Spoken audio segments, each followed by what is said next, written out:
It's July 29th, 2026. I am at Joel Pearl, thejoelpearl.com on Blue Sky, and it's time to get in the weeds. A wonderful Wednesday. I hope everyone's doing well. I know we are surviving and we are trying to be thriving, but Jeremy Lambert is here, and we believe in Jeremy Lambert.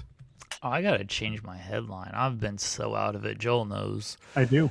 But I'm here physically, mentally, questionable at best.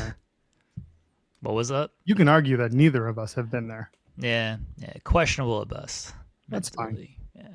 Would it make you feel any better if I say, okay, well, then never mind. It's funny because you knew what I was going to get into. I mean, I do, but even if I didn't, the answer would have been no because you're trying to make me feel better. That's true. So the answer is just no. That's true. Well, here we go, folks. Are you excited for this one? As the Philadelphia 76ers now seriously talk titles, TNA Wrestling has a major world championship match Thursday in Philadelphia, and TNA is officially inviting the new Sixers superstar, LeBron James, to be the official title holder for the Nick Nemeth versus Jeff Hardy World Championship match at the Liacouras Center. See you ringside, LeBron. I don't know if you'll be seeing LeBron ringside at this particular event. I would be incredibly surprised. I don't think they're going to do it. If they do it, good job. I mean, they did something. They're doing it. They're inviting him. They're inviting him. He's not going to show up. If he replies with bet, I'm gonna lose my shit. If he what? If he just replies, so remember when they did the Brunson and Roman Reigns stuff to get him to Saturday Night's Main Event? It was done within a 10-minute Twitter exchange, right? Yeah. Roman sends something, and then Brunson's like, "I'll be there," and then WWE sends out the official word. It was very crafted. Yeah. This, I don't believe that TNA has this ability. This is them just being we're carny and we're trying to do something. This is them inviting Eminem to the Detroit show. Oh, that's right. They did that too. Yeah. And they had Joe Hendry doing interviews for months being I want Eminem to do my intro. And yeah. You're right. That's all this is. No. The Roman Brunson stuff was well crafted because they actually had it. They had that signed, sealed, and this was the delivery.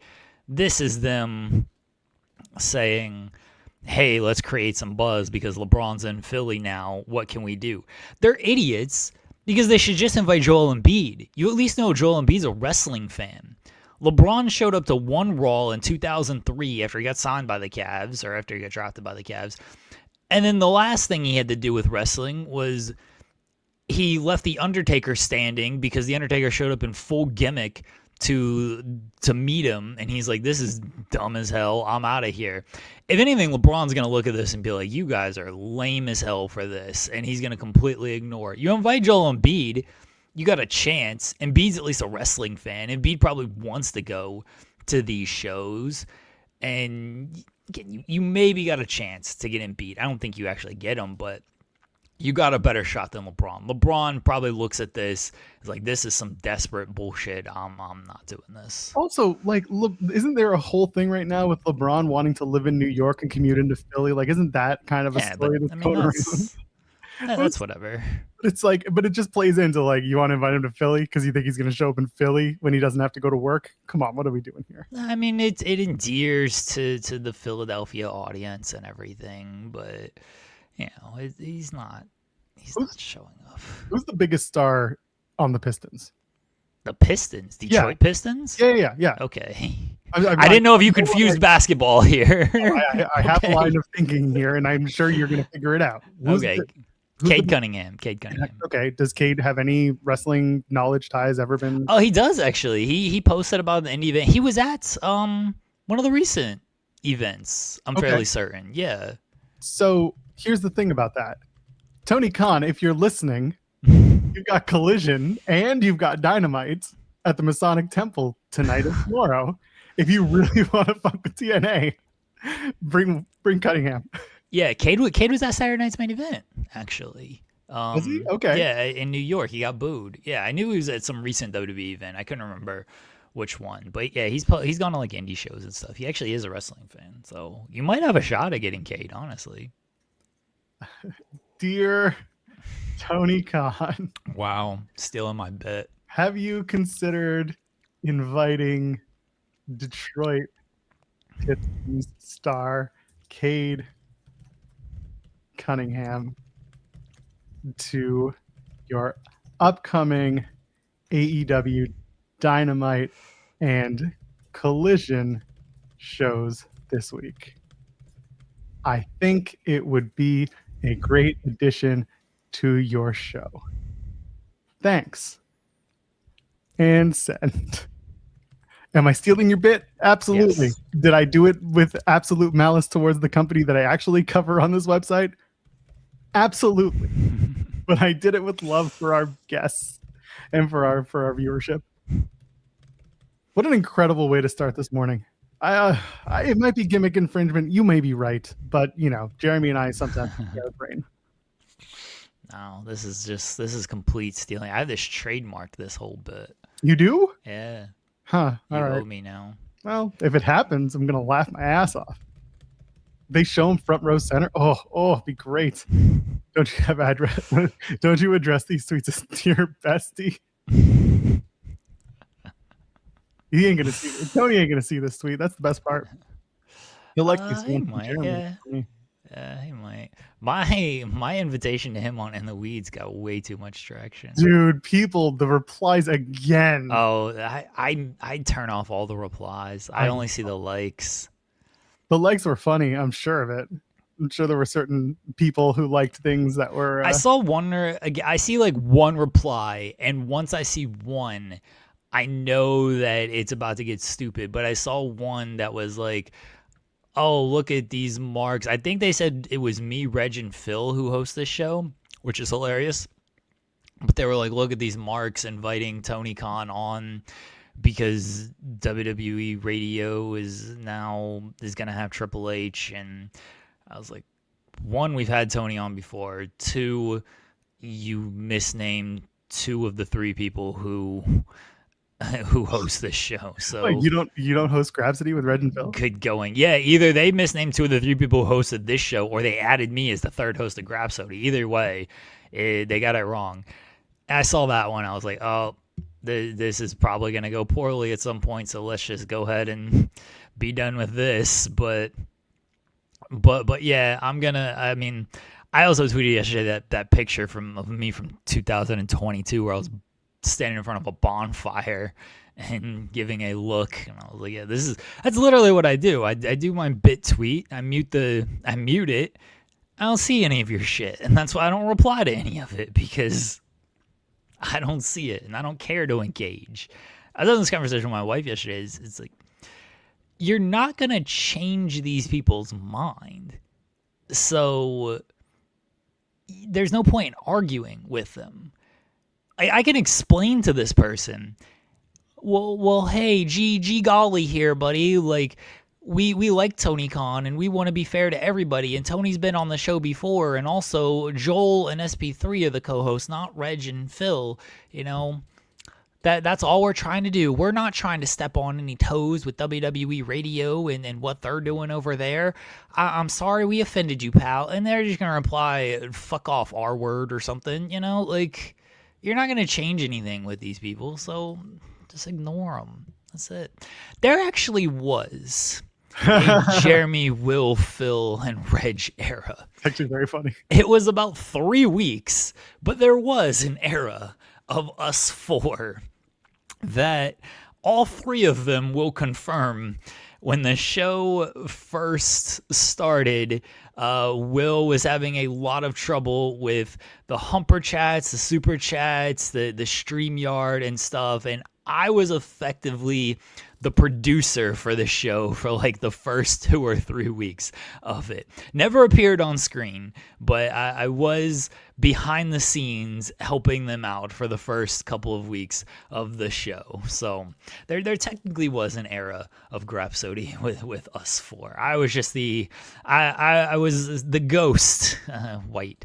I was the ghost of the show for the first couple of weeks. So there you go. Grapsody once was a 4-man team. Didn't say 4-man booth. 4-man team. 4-man team, yeah. 4-man booths don't work. Remember when they added who was it? 3-man booths barely work. I mean, it does on podcasts, but not on wrestling stuff. What did they do? They had, what was the SmackDown booth where they introduced, was it Hannafin as the random, like the host of SmackDown, and they already had a 3-man booth going because they were trying to oust somebody? Sure. I don't remember this at all. There was a whole thing. This was like 2018 SmackDown or something like that. But either way, Jeremy was like Owen Hart in the Nation. Well, I mean, listen, the shoe fits. Yeah, Drew saying can't change people's minds on social media. I don't believe you. Yeah, Drew decided to have a banner day on socials yesterday, calling out the Ryan Garcia stuff, and people were as they were on Twitter with Drew. So, Twitter's a cesspool. It is, and that's why again I don't engage with it. Yeah, I saw Ryan or Drew. Sorry, I saw Drew's Brian Garcia tweet get a lot of traction. I was like, oh, poor Drew. Like I know people are being assholes in his comments, and bless them. Either you mute it or you ignore it or you fight back against it. And if that's the case, then well, whatever works for you and whatever protects your mental health. Because, some people just fight back about it, and that's what they like to do. That's what Cam does it all the time. Cam's fine with that. Cam got time. I don't know how I don't understand it. I don't. I mean, we love Cam. I love Cam. I appreciate the way he uses words to get back at idiots, but I also just I can't. But good for him. He's got Cam's got time. Sean's got time for a lot of people, and if that's what helps them, more power to them. To me, it doesn't serve any purpose. To me, I'm not saying they don't have anything to do, but I have better things to do. I'd rather play video games or whatever than argue with these people. And what serves the purpose to me is doing it and then not mentioning it. That's funnier to me too, instead of responding to all of this. And because I'm sure Cam knows, like, he's not changing anybody's mind. He's not going to win the argument with this person. I think Cam likes to be entertaining. Cam's very entertaining, and I like to be entertaining sometimes on this show, and then I like to be entertaining in small doses on social media. I don't have the time to do it all day. That's too much work. Yeah, it's just not great. Not fun to have to deal with. You have to have a lot of, it's not even thick skin. You just have to have the time and the entertainment. Yeah, you gotta have some thick skin, because I'm sure some of them are like, it's not brutal because it's meaningless. You know what I mean? Like it's meaningless comments that they are making. Like, I don't care about the opinions of these people. Like, you can call me a mark. You can, honestly, I've said this before. Like, you can honestly say whatever you want about me. I've probably heard it. If I haven't heard it, I've got thick enough skin to deal with it. And because I don't care what you have to say from these people. If Joel says something about me, then I'm like, okay, well, what the fuck, Joel? I don't really care what Joel says. I don't really care what Joel says either. Fair. But no, Joel knows. Like, I've told him, like, kind of hey, don't say this. Like, I do actually take offense to this. But these people, like, I don't care. Like, like, I don't, because again, these people's opinions don't matter. The stuff that I don't want to be said is, like, don't say anything about my wife. And that's why I don't say much about my wife on social media, because I don't want to subject her to any of that. And, like, I'll say it on this show. Everybody on this show understands. Everybody on this show should like her. She's the greatest. And understand what she puts up with.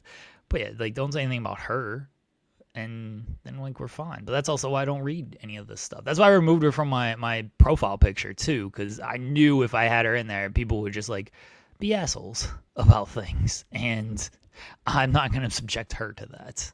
Yeah. Someone in the chat asking how was Redemption. If you go back to yesterday, I did give my thoughts on the show. And Do the whole review again, all right, Joel. here we go. So it started off when I touched it. No, I'm not going to do this again. But yeah, you can go to yesterday's show and you can check it out. I did talk about Redemption. And again, overall, like I had a good time, both at the show and throughout the weekend. So yeah, I understand the criticisms people had about the show being what it was in terms of compared to other AEW pay-per-views. I get it, but also I still enjoyed myself. And, there's this is I've talked about this before. One thing I really appreciate about people like Brandon Thurston, when they go to shows, they buy a ticket because there is an argument to be made that if you're being given a free ticket to watch the show, it does enhance your potential enjoyment of it because you have no investment into it. You have no monetary investment. So as a result, you can kind of watch things a little differently and take things a little bit easier. But again, that's kind of the benefit to the job. And it's the same thing you can argue with hockey games or with football games. You're sitting in a media seat because you've been credentialed and you're getting access to the event. As a result, if you are covering this, there is kind of an expectation that you can still take that thing I just said about investment and paying for tickets and put it aside so that you can be as honest with yourself about the event as you can. It was, again, the show wasn't bad. It just, everything, it's been talked about to death at this point. I don't think that it was a big fail. I don't think it was their best show ever. And I just think it's going to be a show that existed. And they had one match that people really didn't like for the perfectly logical reason.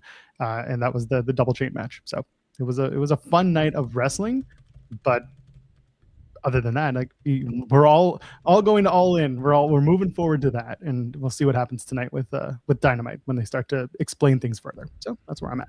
We're on to All In. We're all in or something. We're on to Cincinnati. Yes. How dare I enjoy AEW more than us? That's right. I don't. I hate it. You've commented way too much on AEW, honestly. Well, I thought there was a reason for that. Well, yeah, but we're only here to review NXT. We can only review NXT. What are we doing? NXT actually had talking points last night, so they had something. But hey, why don't we have a talking point right now? And you can leave a thumbs up on the video. I haven't done this in a while, so here are your fireworks. Here are your fireworks. There they are. Mine actually went first. I know. This time you shot first. Anyway, I'm sure that's anyway. Go ahead, leave a thumbs up on the video if you haven't subscribed to this channel, and get all your stuff from us, all your content from us. We're here 5 days a week, Monday through Friday, 10 a.m. Eastern, doing this show, and there are plenty others, whether that's the Spotlight with Steven Jensen and Jeremy on Thursday evenings, or if you want, there's Coexisting with Rob and Maggie on Fridays, and on Sundays, JPJ and Collins go coast to coast. Sending our best to Collins, by the way. She did lose a furry baby over the weekend. One of her dogs passed away, and I didn't get to say it publicly, so I'm saying it now, Collins. We're thinking of you. Hope you're doing well, and it's never easy to lose a pet. So let's go support our pals who are part of this channel and beyond, because they do good work. So check that out. And finally, if you want to donate a super chat, any amount, get your question or statement read on the air. Sorry, Jeremy, I stepped all over your opportunity to say something.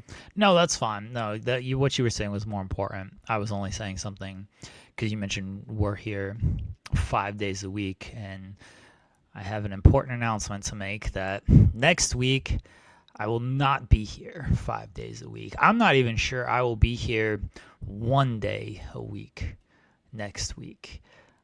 There's a small chance that I end up taking the entire week off.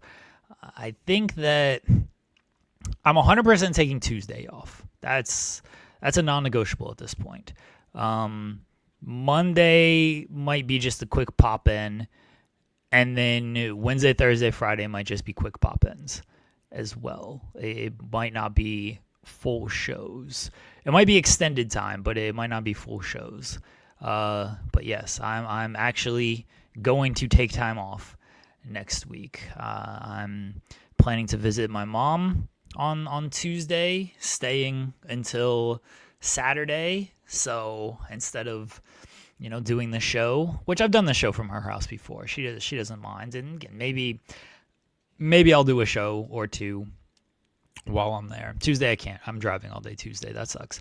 But I will be taking the majority of the week off next week. You can say I'm running from the grind. That's fine. I'm okay. I'm okay with that. It's not true. I know it's not true, and that's why I'm okay with you saying it. But I will run from the grind next week. That's fine. run as far as you want. SP3 and I, or at least definitely me, Henry saying Joel doing 5 days. Plan is, yeah, I will do the 5 days because the following week I am gone from Tuesday until Friday. So I will be in Ottawa for C4 Wrestling and also for a family trip. We want to go see my mom. So yeah, I'm going to be packing up the family on the Tuesday morning and heading down there. So I'll be doing the show on the 10th, which is the Monday. And after that, I will be off for the rest of the week. So there you go. Jeremy's going to take one and I'm going to take the other. Yeah, this is just shitty for SP3. He's the one that's got to fill in the entire time. I mean, you got to fill in next week for a couple of days, but SP3 is the one who's like, oh, geez, I'm about to do 5 days a week for 2 weeks. I mean, if he's unavailable, we can obviously ask other friends to join us, but it's up to SP3. Listen, and also SP3 is the type of person who will just do it, and he won't complain about it unless it's really bad. At which point he'll just complain about the product on the air and not about doing the show. So I'm not worried about him. But if he has a other issue that keeps him from doing it, then we'll find another person to join in with us. Yeah, I'm sure somebody will join at some point. But it's absolutely factual. It's summer, baby. Let us have a break. Steven Larson just took a week off. Come on, we can each collectively take 2 weeks off. We'll be fine. You want us to talk about TNA more? Come on, what are you doing? That sounds terrible. Doesn't it? What if LeBron does show up? What if LeBron shows up? Okay. I will have this conversation if LeBron shows up. He's not going to. No. Like, when does your show run? 9 to 11? No, I can't make it. If LeBron shows up, I will declare TNA the number 2 company. I will have no problem. I'll declare them the number 1 company. They got LeBron James to show up. That's better than anybody WWE's bringing in nowadays. So I'll declare them the number 1 company if LeBron shows up. It would be absolutely hilarious if they did it. I have zero expectation. But and this is the game that they're playing though, because the expectation for some is going to be much higher, and it's just either going to burn you or it's going to be who has expectation that this is. Oh, there are fans on the internet that are absolutely going to be like, oh, it's going to happen, it's amazing. Like the TNA diehards who think TNA can do nothing wrong, they're going to do it. These people are idiots. Well, we know this already. There's one in particular that I'm thinking of that I'm not going to mention on the air, but there's I'll put it in the private chat because I just don't want to give them air, and I'm guaranteeing you've never heard of them. These people. Are you stupid or are you dumb? Both in this case. I have no idea who that is. That's what I'm saying. This no idea. If LeBron shows up, Jeremy has to do the post show with me. Okay. I will. I feel pretty confident on that one. That show doesn't start till 11 on Thursday either. That sucks. And because it's live, it actually will be an 11 o'clock start. Yeah, I know. That's why I said it. No, that's fine. I'm okay. I'm okay doing that. That's how confident I am. That LeBron ain't showing up. I get it.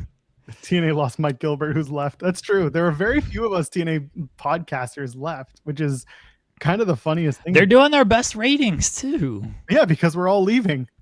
Because we all we stop talking about how bad the product is, And again, they did it on the backs of the Hardys, which is what it is. MLP has a big announcement planned for later tonight. Well, they have their show tonight, so. Yeah, it's not an announcement. They're just like they're teasing whatever they're teasing.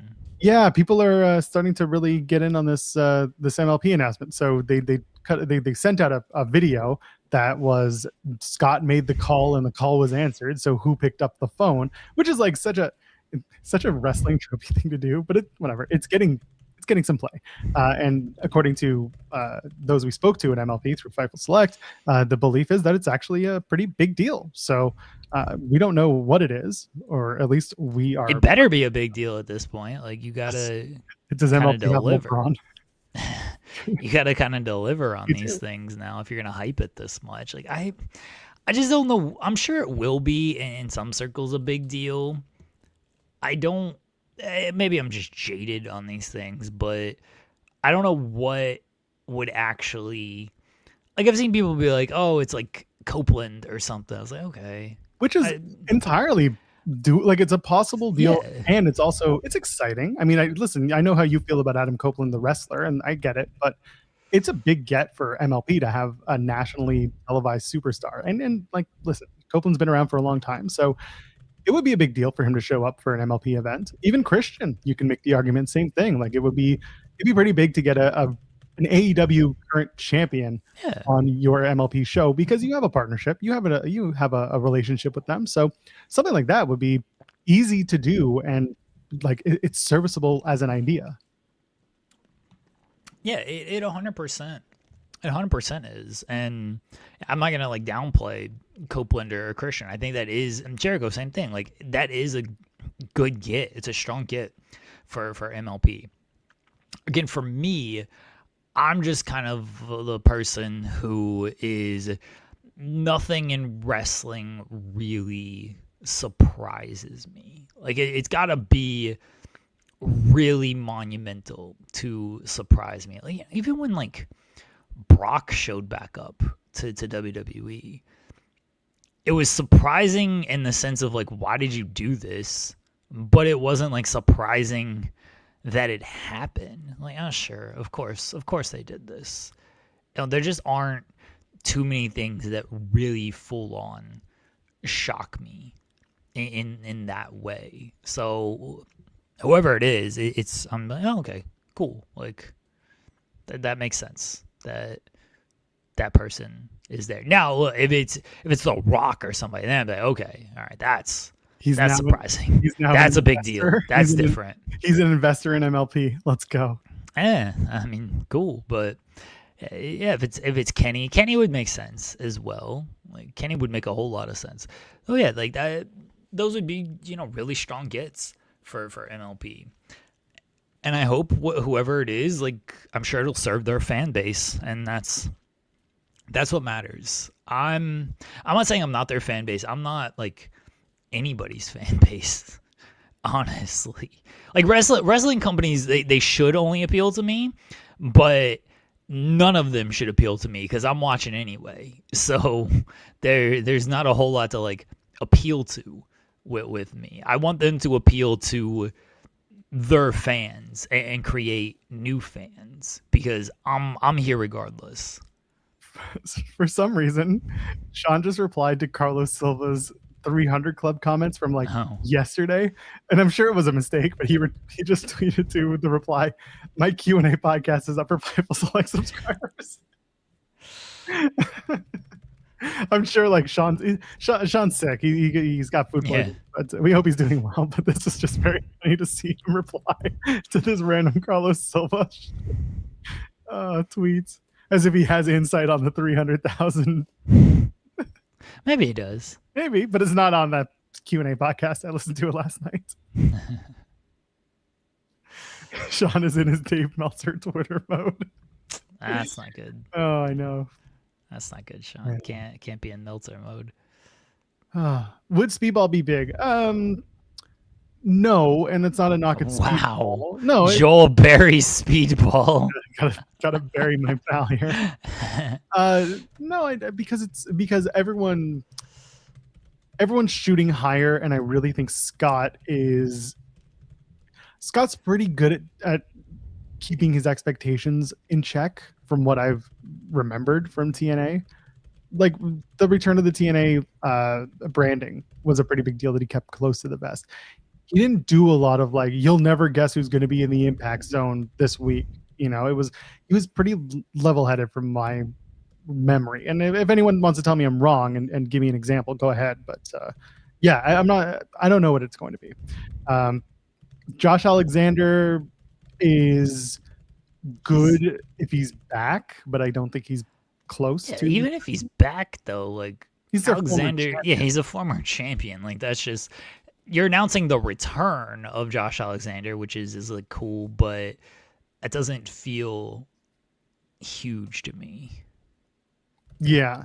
So I'm curious about who it is. I'm sure most people are. If it's going to be in Toronto, my plan is to be there, especially because it's not terribly far from where I am. But we'll see. Listen, it's certainly got people talking, which is a good thing, and I'm hoping that it pays off, because MLP should continue growing. They should continue learning as well, because some things on that new TV that they're doing is good, and some of the stuff it's a little rough. But I'm hoping that they're just kind of learning on the fly and getting their wings, so to speak. It'll take some time, so we'll see. Someone's saying, so Eric Young again. Eric Young, I think Eric showing up on MLP is just it's just an expectation. It's not a big announcement. What if it is Eric Young? I hope not. Wow, Eric Young buried.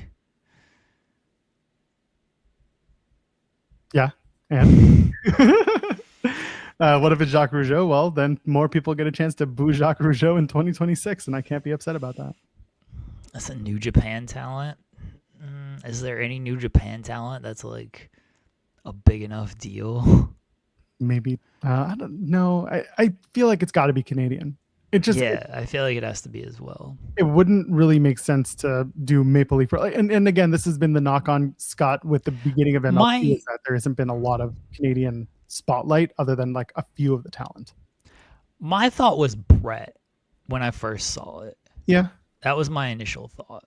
It's going to be the official like something or other for title the holder. Well, he's going to be the LeBron James of MLP, the official title holder. He's won more titles, but anyway. It's close. It's not like Brett's won that. What's Brett, a 5-time WWE champion? I'd have to look that up. Yeah, Brett has not won. Like, they didn't pass those titles out like candy like they do nowadays, where everybody's got 10 title reigns. Brett ain't got like a ton of title reigns. 5 times WWF, 2 times WCW. Who cares about that? All right, so 5 times WWF. He's 4 times with the U.S. title. That was monumental. Okay, yeah, sure. Like the mid-card titles. He was a tag team champion with Goldberg. How dare you? I'm not counting all of those. But you should, is what I'm saying. If you're going to count those, then you got to count like LeBron's like all-star appearances and everything. 3-time Hall of Famer, Bret Hart. Okay. Yeah, you got to count like LeBron. So it actually is close. LeBron's got 4 titles. Brett's got 5. There you go. Bret Hart better than LeBron. You're welcome. Fair.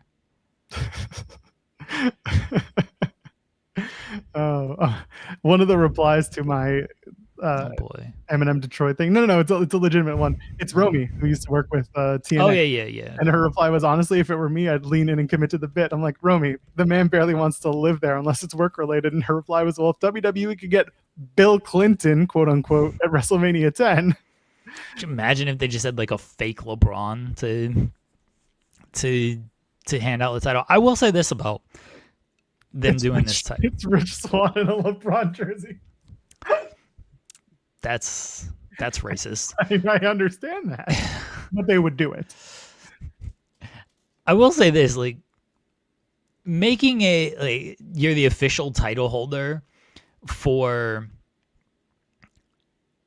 Jeff Hardy and Nick Nemeth, that's probably your best pitch because everybody loves Jeff Hardy. Like, LeBron is a 90s, 2000s wrestling fan, if he is a wrestling fan. But he's probably that era of a wrestling fan, so he probably loves Jeff Hardy. So that's your strongest selling point here. You have no selling point if this is, hey, come present the title to the righteous against the system. Like, LeBron, who the fuck are these guys? Maybe he knows Moose from football days or something, but he doesn't know any of these people. So at least if your selling point's Jeff Hardy, that's about the strongest selling point you can make to him. Yeah, I get it. I'm also thinking about that match itself with Jeff Hardy and Nick Nemeth, because they don't have a lockdown match yet. Are they just going to do this? And like, Jeff Hardy's supposedly going to be doing that Antichrist character for this title match. At least a lot of people are assuming, myself included, that he's going to do his singles. He's just going to come out as Jeff Hardy. He's not going to be any. That's going to be it. They've got to build to. So my feeling is it's going to be a non-finish, which makes this whole thing with LeBron even funnier, because it's like, hold the title, but also don't hold it too long, because nothing's going to happen. Well, they know he's not showing up, so they're just doing this because we've given this way more coverage than it deserves at this point. I guarantee you, I don't know who's on Observer today, but if it's Brian, it's going to be very much a Brian talks about it for 5 minutes type of thing. So, yeah. It's like, okay. Hilarious. We'll see. King Potato's going to be a Dynamite tonight. Is there anything you want me to say to Tony Khan? Tell him that I'm a better booker than him. Ask him where are my glasses. Yeah, ask him, have you sent Jeremy the TNA glasses yet? Remind me to tell you off the air the story that I have from going back and forth with PR about those. I thought you did that. I told I've had more conversations since Oh, then. okay. We're moving forward. I can probably tell it in here. It's really not talking out of school. Right. For those who don't know, I'm trying to procure something that Tony Khan on charity stream mentioned the possibility of sending something for the C4 Wrestling Fighting Back show and doing an auction for whatever that piece of memorabilia would be from AEW. So at the show on Sunday, I spoke to one of the AEW PR guys about it, and he said, hey, shoot me an email. We'll get it sorted out and go through the right channels. So he and I have been going back and forth. And my initial email was like, hey, I can send you the clip if you need the context and just want to know. So I sent him the clip, and the clip starts with talking about whether or not Jeremy could get the glasses, and then it goes into me explaining what we're doing. So I get an email back being like, hey, what's the context behind the glasses? And I explained it's from the TNA spots back in 2021 when Tony and Tony Schiavone would do the stand-ups, and he wore those heart-shaped glasses. I said, Jeremy wanted the glasses. I was like, Tony said he can give us, something from his quote personal, history, whatever, museum of wrestling. And so it was just a funny moment of just, he was wondering what those stupid glasses are. I want the glasses. Why do you get them? I don't want them. I mean, listen, I shouldn't say I don't want them. I want whatever is going to raise the most amount of money for the Canadian Cancer Society. That's what I care about. So like for me, my response, I wasn't going to say we don't need those because no one's going to get the bit. I said something along the lines of like, whatever, your team and Tony would think is going to be best to auction off for charity. We don't want the glasses because I don't think anyone's going to understand the glasses. The glasses will be for you. If for some reason I get a package and those glasses are in there, yes, they'll make their way to you after I wear them on air for a month. But wow. Well, gotta enjoy the fruits of my labor. See, I think Tony could just auction off like an AEW shirt, and that like a signed AEW shirt. Like imagine you get a signed Tony Khan AEW shirt. That's probably gonna Absolutely. like that'll go for plenty. I want the glasses like unsigned and everything. Like I just want the glasses. I get it. No, they could very well, like you said, pass around a shirt at Dynamite tonight and have people sign it. And then if they did that shit would go for, thousands, I would think. I mean, listen, I'm not, my expectations are low. I'm really happy that the conversations have been consistent. So I'm not, I feel good about the potential of this happening. But again, I'm not going to put all the eggs in the basket, and I'm going to accept and be very happy with whatever comes to us if we're able to make it work. So I'm not getting my hopes up is what I'm getting at. It would be, I'm getting my hopes up about getting these glasses. That's fair. I'm going to break the glasses in and then send you the hand-me-downs. That's right. I will wear these on the show like every single day. You would. If I get them. Yeah. I will bring back the Dynamite preview, the Tony Khan Dynamite preview, and I'll wear the glasses every single time that we do them. I'll even preview every single show that is, that night, because there's a show every night. I'll preview every show that is that night wearing the Tony Khan glasses. That's what I want them for, on top of other stupidity, I'm sure. I get it. I really do. The glasses are proof that we'll be on the AEW Podcast Network. That's right. True. Joel wants the glasses. Don't believe him. Like I said, for our show, the glasses would be hilarious. They would be perfect for this campaign for fighting back.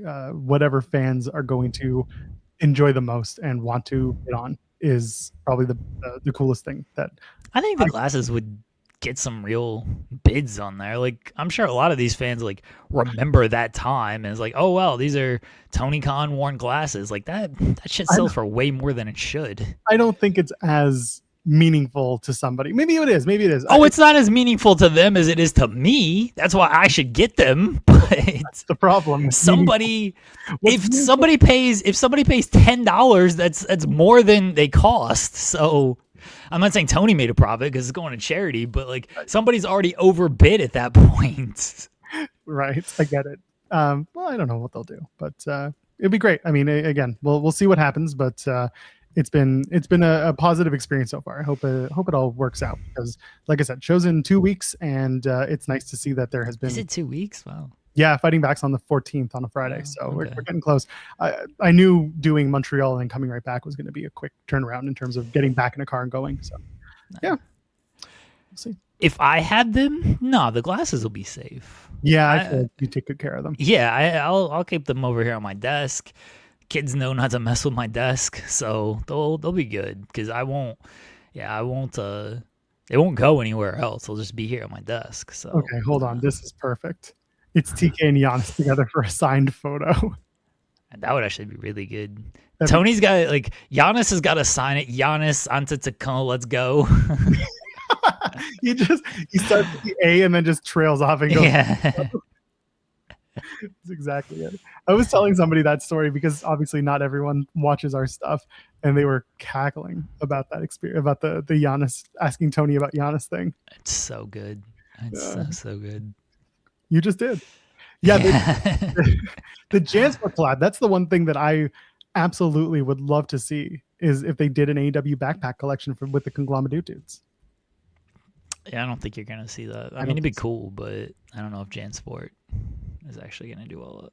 I'm sure they've extended in one sheet or an answer question, ask a question. Did you get the Monet puppet? They didn't have them from the places I saw. I was walking around. They sold out? Either they sold out or they weren't there. I don't know. But it could also be that they just sold out of them while they were still domestic, like in the US. And then that was that. Because when did they start selling them? At the Cleveland shows, right?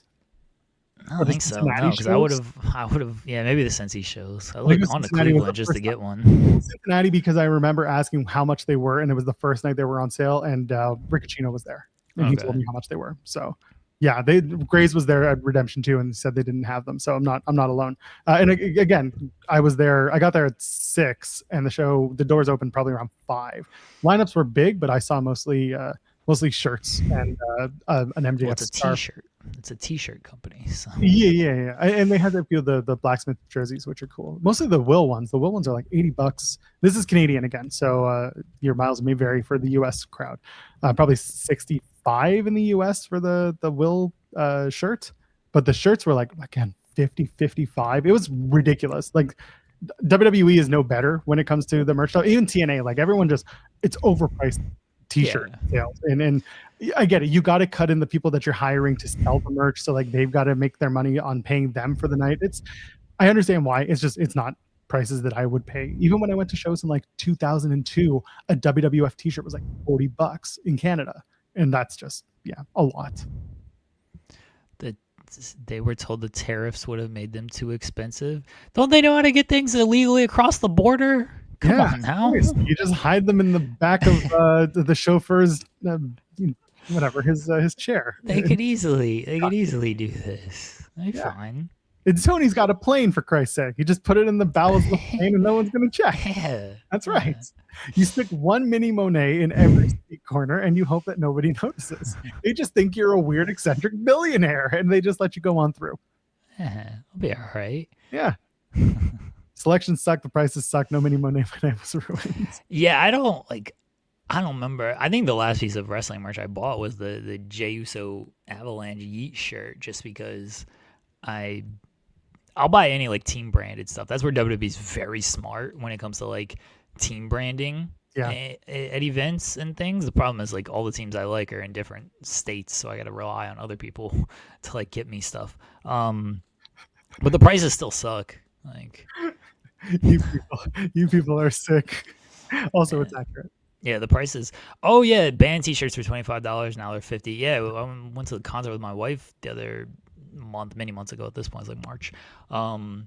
Yeah, t-shirt. She felt bad that I'm like buying this t-shirt for her because it's like $50, and I'm like, well, these are just unfortunately the prices. The quality hasn't improved or anything. I have No, it's no gotten worse. idea It's gotten worse. why.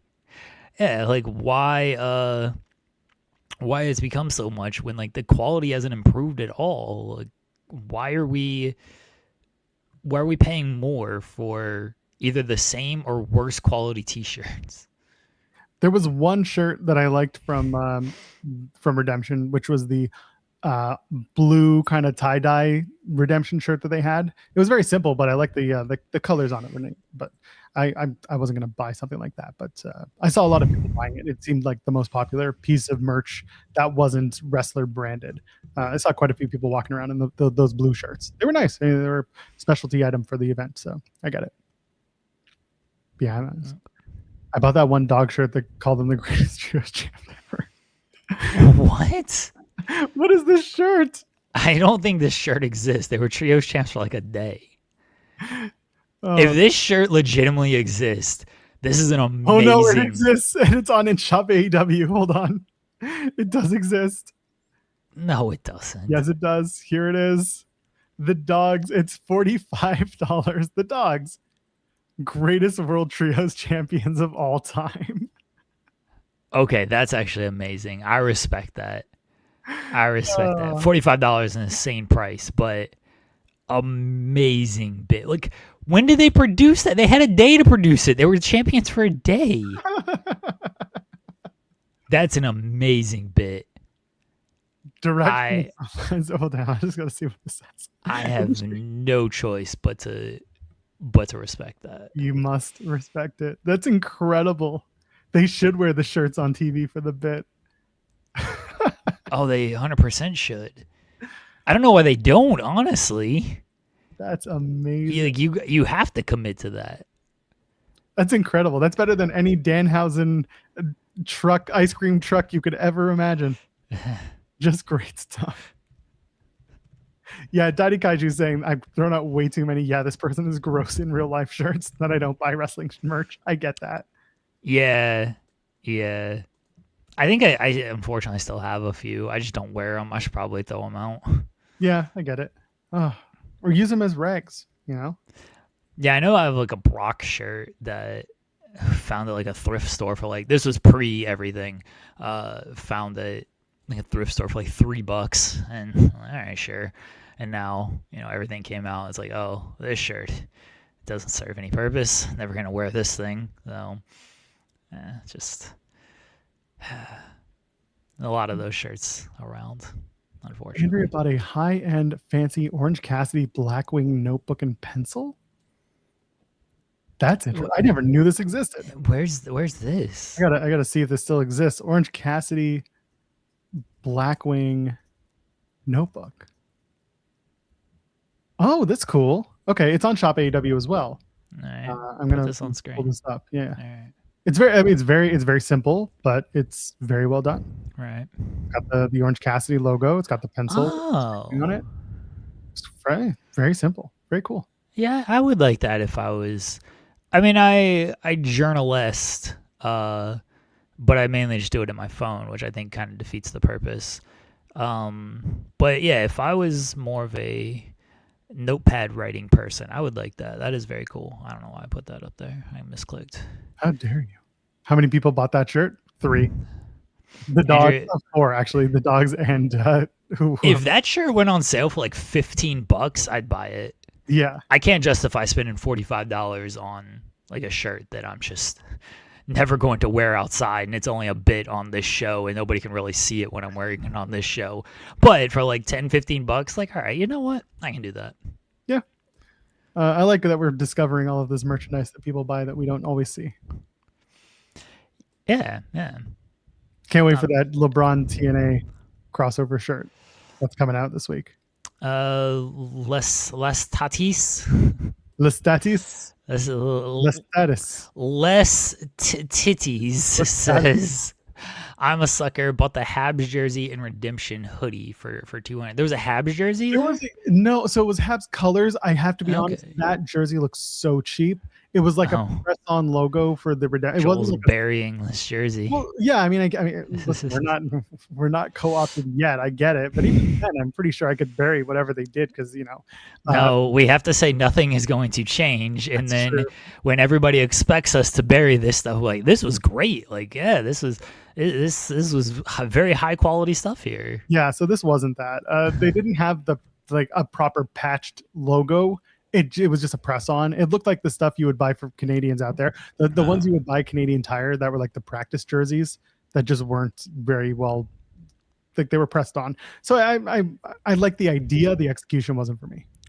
Yeah, as a Okay. Timu jersey is a pretty good way of talking about it. Yeah. See, I like it's got to look nice, granted, but I would buy more like hockey jersey stuff if they had it, and if it was a good quality. I have my Chris Jericho like the Y2J hockey jersey. It's autographed too.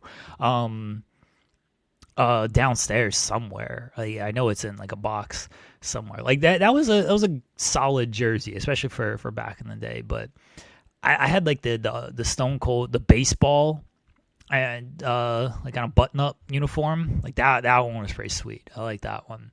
He wore that one on television a few times. That one was nice. Austin had like the football jersey as well. DX had the football jersey, but yeah, if they did more hockey jersey stuff, I'd buy that shit. Trying to find a better quality photo of it. So they did an elimination chamber one in 22 in Toronto. That Okay. looked pretty good. Okay. Here's a photo from Sideline Swap. I gotta pull it up for a sec. So it was one of these, and it had the press logo, so it looked good. Like it looked like a proper jersey. Right. It had the press on it. So like that turned out well. It was Montreal. Like it was stitched. Like you can see the stitching. Like it's properly stitched on and everything. Yeah. That's not what you got for this particular event.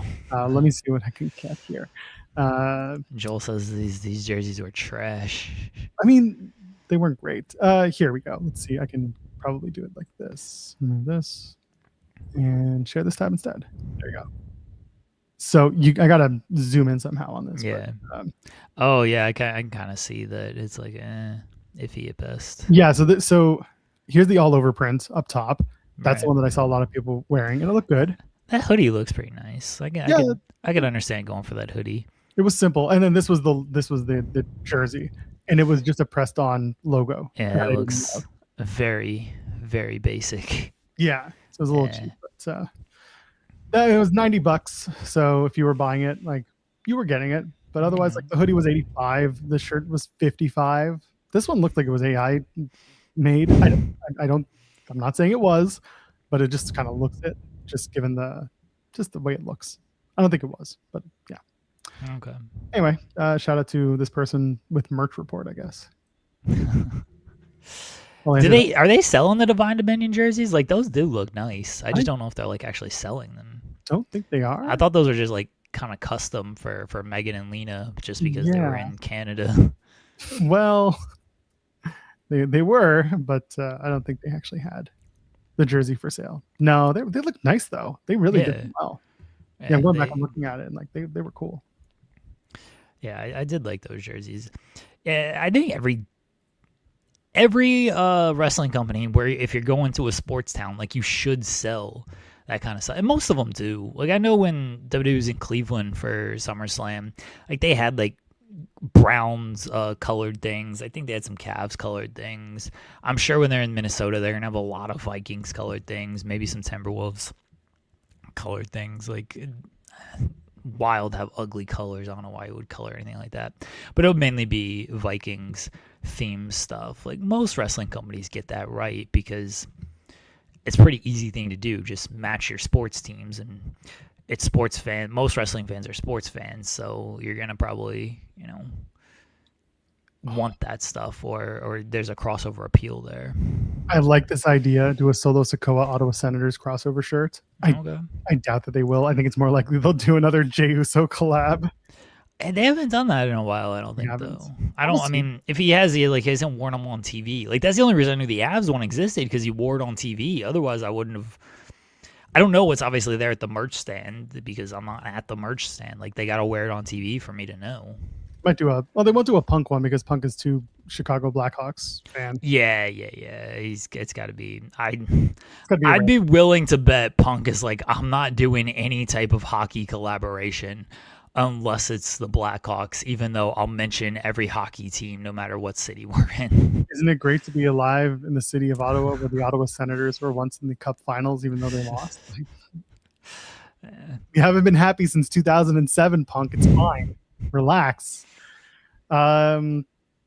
Yeah. AEW goes hard on the soccer jerseys. That's Blacksmith because they partnered with Blacksmith Apparel on that. That was another one that TNA fumbled because TNA was working with Blacksmith because people like Josh Alexander and Speedball McBailey brought them into the company to work with them, and they left and no one kept the partnership afloat. So there's a couple of Blacksmith TNA stuff, but no, the stuff is now with AEW. That was a big deal for them. Blacksmith they make great stuff, and they've done really well with the Osprey stuff, for example, is really well done. Yeah, they do well.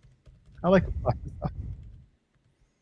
Can't afford it because I'm poor, but Brokey. Yes, my kids are out here calling me Brokey, and I'm like, do you like living in this house? You realize the problem is you came after the house, so you are still broke to them because they have no timeline upon which you didn't get the house. Do you like driving this car that you have? Okay, that's a better. There you go. Yeah, like they're calling me Brokey out here. I'm like, all right, go live in a box. Yeah. You should set up a tent for them outside and see what happens. Fuck that. They can just live outside. I ain't giving them a tent. Calling me Brokey. They can just go outside. You using the internet? Do you like this internet that you are using? Get out of here. Oh, okay. There's okay. Later.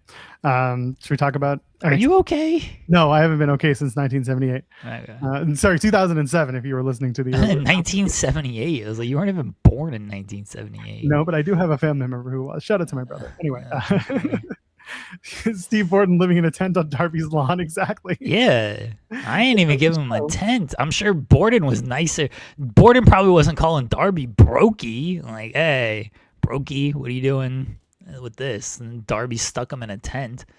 And just stick these kids out. They can live in the Lil Tykes house that I jumped off of last year. I think it was last year. Jeez. Yeah, they can live in that thing. Like, all right, you see what this broke life is all about. Well, maybe they'll have a functioning kitchen in that Little Tykes house. Good luck to them. Good luck. They renovate the whole thing and suddenly it's a little tiny house. Like, oh damn, okay. Good, Ken. Good luck to them. They're the ones making all the money apparently. So, good luck to them.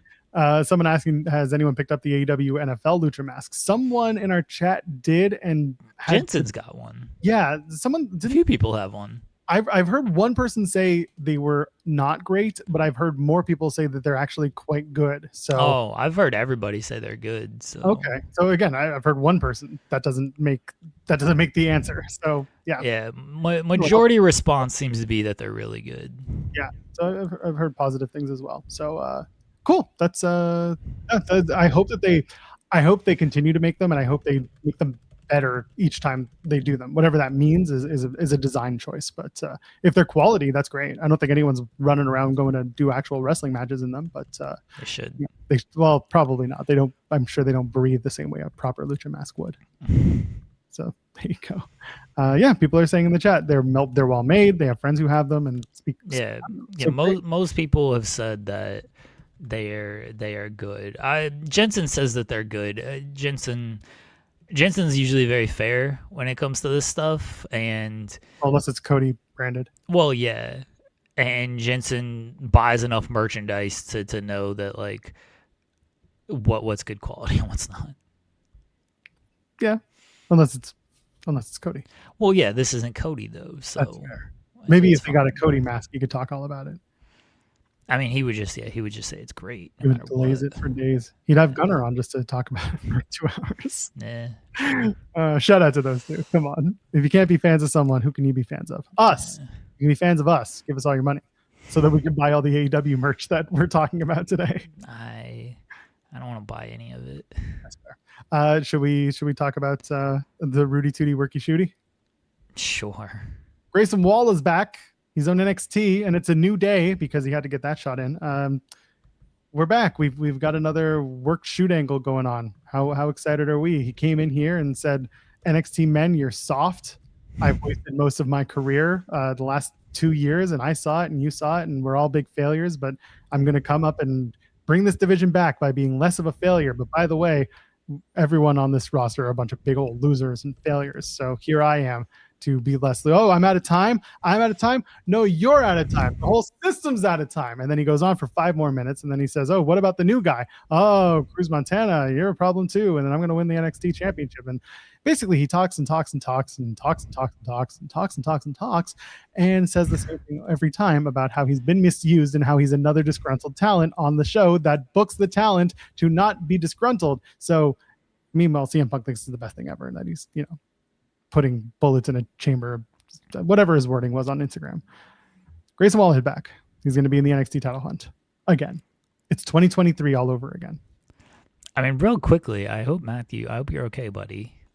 You didn't miss anything. We literally spent the last hour talking about like AEW merch. Was a pretty good chat. And LeBron James not going to TNA, so you missed literally nothing. But I hope you're okay. I'm glad it's not sepsis because that's awful, and I'm glad it's just an infection. That sounds bad, but I hope you're okay, buddy. Yeah. Reading that, you're doing okay. Why are you a hater on this Grayson Waller thing? Screw you, man. What? It's not good. We have so many of these ridiculous work shoot promos. Everyone wants to play. He even started the promo with, you want to get unreal? And I'm like, well, now I'm just tuning you out completely. Like now I know this is all fake shit. I'm glad Grayson Waller is back on television because he was 100% right in that they gave all this spot to Austin Theory, who that was the only part he was wrong about when he's like the crowd was chanting Austin Theory's name. It's like, when? They did it a couple of times toward the end of it. It was a thing. It was all a right, thing. sure. He's not wrong. Like, when? Don't let your biases show, Jeremy. Okay, maybe they did, but it was all off of Waller's hard work, not anything Austin Theory was doing. It's true. But they're giving Austin Theory all these opportunities. Waller was always like the better talent of those two. Like, I thought it was good, mainly because I thought it was much needed for NXT and this division. Like, this men's division, we've talked about playing on the show. It hasn't been good. It hasn't. Do I think it's great when you go on, you bury the company and you bury all the wrestlers? No. Like, it looks stupid, but for NXT, I'm okay with it. I have double standards and I'm a hypocrite and all that. That's fine. I'm the biggest hypocrite of 2026.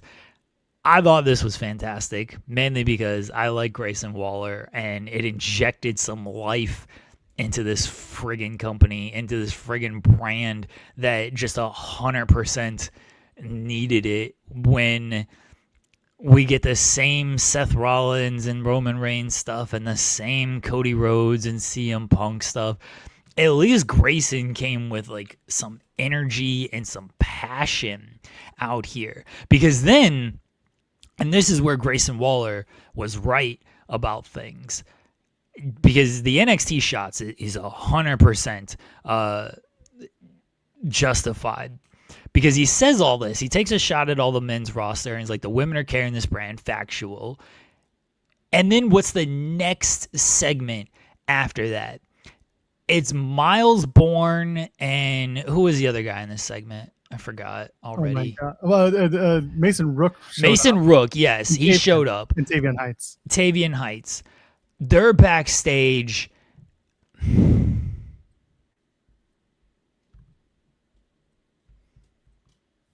Go ahead. Charisma Vacuum was correct. How dare you? Big Fat Fan was back on TV. This, man. They're not actors. They've never been actors. They're not even speakers. No. But then again, a lot of the women are like this too. This was just paint by numbers, generic. Like, when it sounds like you're just reading the lines, I can't do it. And Mason's the worst at this, by the way. How like, dare you? I'm sorry. I'm sorry. He's a very good wrestler. I don't have anything against him. He's not good in these backstage segments. He's just not. Like the scripting isn't good. I'm not gonna pretend like it is, but there's just no, like, the delivery is just so bad. I know you compare it all the time of it's just a high school like drama show. Like that's what it is. Like the acting isn't good, but it's so rough. And then when you when you compare and contrast of, here's Grayson Waller with his energy, his passion, his delivery, his fire, his just the point he's going after here, just everything was on point with it. And then you go back to these guys and they're just like, did you hear what Grayson Waller said? I can't believe he would say something like that. Who is he to come in here and talk about us like that? I'm going to go after Grayson Waller. It's like, oh, what in the chat GPT AI bullshit is this delivery? Mikey points out 3 weeks Waller will be just like them. And this is so No, because at least Waller will give me a good delivery on things. Like, yeah, he probably will be doing dumb backstage segments that I do not care about, but at least I can count on Grayson Waller to deliver the shit he needs to deliver. I get it.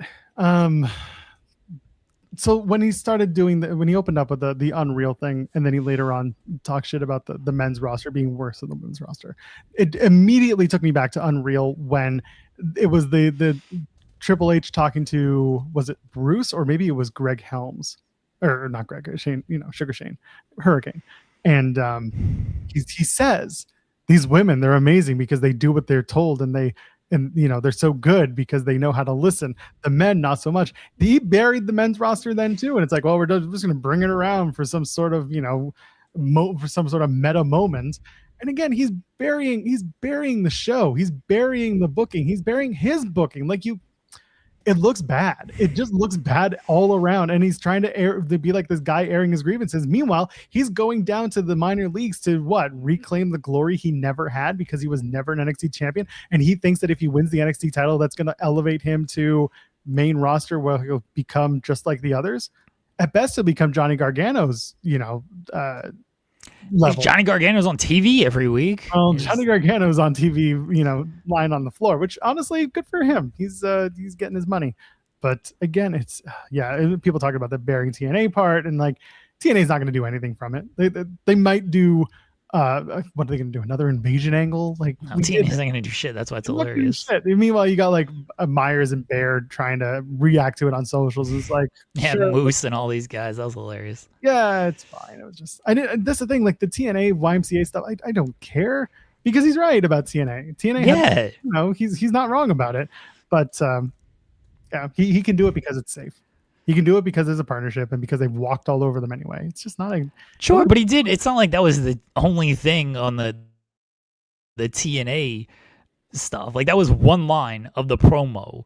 The whole Shawn Michaels has disappointed you, and you're just doing TikToks instead of learning and everything. That's the thing about Grayson Waller is he's told this story.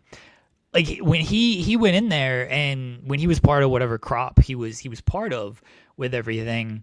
It was him and one other dude who were trying to learn from, I think it was Chris Hero at the time when Hero was still there. And nobody knew, all these TikTok stars and influencers and NIL athletes and stuff. Nobody knew who Chris Hero was. And him and the other dude were like, oh shit, it's Chris Hero. Let's try to learn as much as we can from Chris Hero. Waller's a legit student of this stuff. So he probably does look at it and see all these guys getting opportunities with things and is yeah, this sucks. And he probably is they probably want more people like me and more people that Shawn Michaels can latch onto like a Carmelo, because Carmelo was a Shawn guy and everything. And he is right about the NXT title stuff. Is he didn't win the NXT, at least look, I think if Grayson Waller had been an NXT champion, would his main roster run gone any different? Probably not. But at least you're on Breaker. Well, it was going somewhere until it wasn't. No, it's gone down is how it's gone. But his point is Braun's getting these opportunities. Melo's getting these opportunities. Oba's getting these opportunities. Like, are they the top of the top? No. Oba is. Like, should they be a little bit higher? Maybe. But they're at least getting these opportunities right now where Waller is not, and he's always just kind of been stuck in some bullshit. And he is, the reasoning is because he wasn't an NXT champion. There was a point to that. So I appreciated all of that. Yes. And then he mentioned Johnny Gargano. Sure, but again, Gargano's at least on television. So was he. So was Grayson. Not for like 2 years now. Oh, he was on TV with the New Day. What are you talking about? He was there. He was doing stuff. He was being put out there. He was being put up on TV wresling. He wasn't wrestling great, but he was there. He was the third wheel. That's fine. The New He Day. was Big G. Yeah, but that hasn't been in 5 months. So. Oh yeah, that's because his tag team partners dipped. Well, and then they had no other plans. Well, they probably could have done it. It's just the work shoot stuff. It has never done it for me. Especially now that like everyone wants to play meta, everyone wants to play, in between characters. It's just not. It's not good. Tell a story of like you're pissed off because you haven't been good. Tell a story that you're pissed off because you haven't done your best, and you're gonna tell a babyface story. If you're He's not a babyface. That's what I'm saying. If your heel story, as I was trying to start, if your heel story is burying the company for booking you poorly, find a new way to articulate that. Because we're done being through the looking glass. We're done. Like, fans should not be given the opportunity to see how much your booking sucks when it already sucks. People are pointing it out. Give a different story so that at least it doesn't look like you're piling on to the terrible booking you've already booked yourself into. We know it. Suck. Here's two things. We're already way past it because they do Unreal and they take us behind the scenes and they lie on everything anyway. Yeah. So this work shoot stuff, it's not even like a work shoot at this point. It's all a work, brother.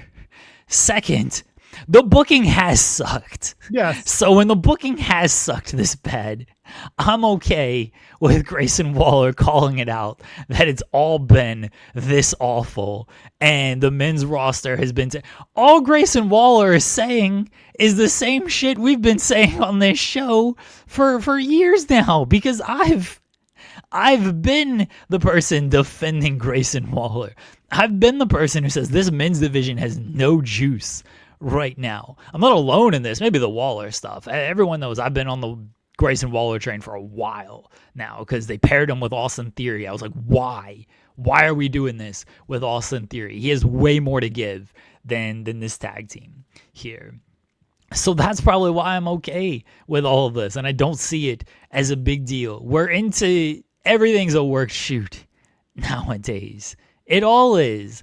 All these companies do this. Do I love when they're like, hey, the company sucks? No, I think it's very stupid. I called it out with AEW when that's all the Death Riders were doing, when they're like, hey, this company has sucked. Restore the feeling and everything. Like, just restore the feeling. Don't tell me that the company has been terrible with everything. Find a different way to word it than the booking has been bad with this. With Grayson Waller and the NXT, he did word it in a different way. It was mainly just the men's roster sucks. It wasn't a complete burial of the booking of it. It was a burial of nobody is working hard. Nobody is grinding. They run from the grind. Bunch of Joel Pearls out here. That's why Joel defends. That's why Joel hated this promo. Joel hated this promo because Grayson Waller was talking about him. Speaking directly to me. Yeah. Son of a bitch, I knew it. So okay, hold on. I'm just gonna go. We're gonna look at this for a second. Where did it go? Of course, it's Xeno Hour. Work shoots are part of wrestling's DNA, especially today. They don't have to be. They were worked into wrestling's DNA because someone 15 years ago decided that a work shoot was exactly what was going to get him over, and then he was out, and then he was back in, and then he got disgruntled and he left, and then 10 years later he came back. But don't talk about what happened in AEW. He doesn't want to talk about what happened in AEW. There are non-disclosure agreements that are involved with that. The point of it being, work shoots are not part of DNA. No, DNA is something that is not changing. I got loyalty, got royalty inside my D. Go ahead.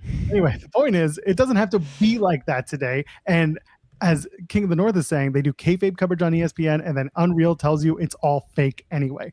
Why? In what world do you think that it's okay for the company that's supposed to be presenting this as a true sport or a true entertainment facet? Why is it okay for them to say, haha, it's not real? But meanwhile, their broadcasting partners are told, hey, don't lean in too hard on the fact that it's not real. It's absolutely and inherently upside down. And then you have someone come out and cut a promo where it's just like, everybody sucks because I can't be as good as I'm supposed to be. And it's like, man, find another route, because whoever approved this was not right. You can bury the men's roster and call them complacent. That's fine. You should do that, because it's that part at least you can do in a creative way that's not, saying the booking is sucky. You can say, this is not the hungry crop of talent that I worked with when I was in NXT. You can do something like that and it absolutely gets over. But instead, he went the route of like, the women are so much better because they want it more than you and y'all just lazy doing TikToks. And it's like, who could possibly care? Because then they're all going to do TikToks. The point is, it's true though. Do TikToks,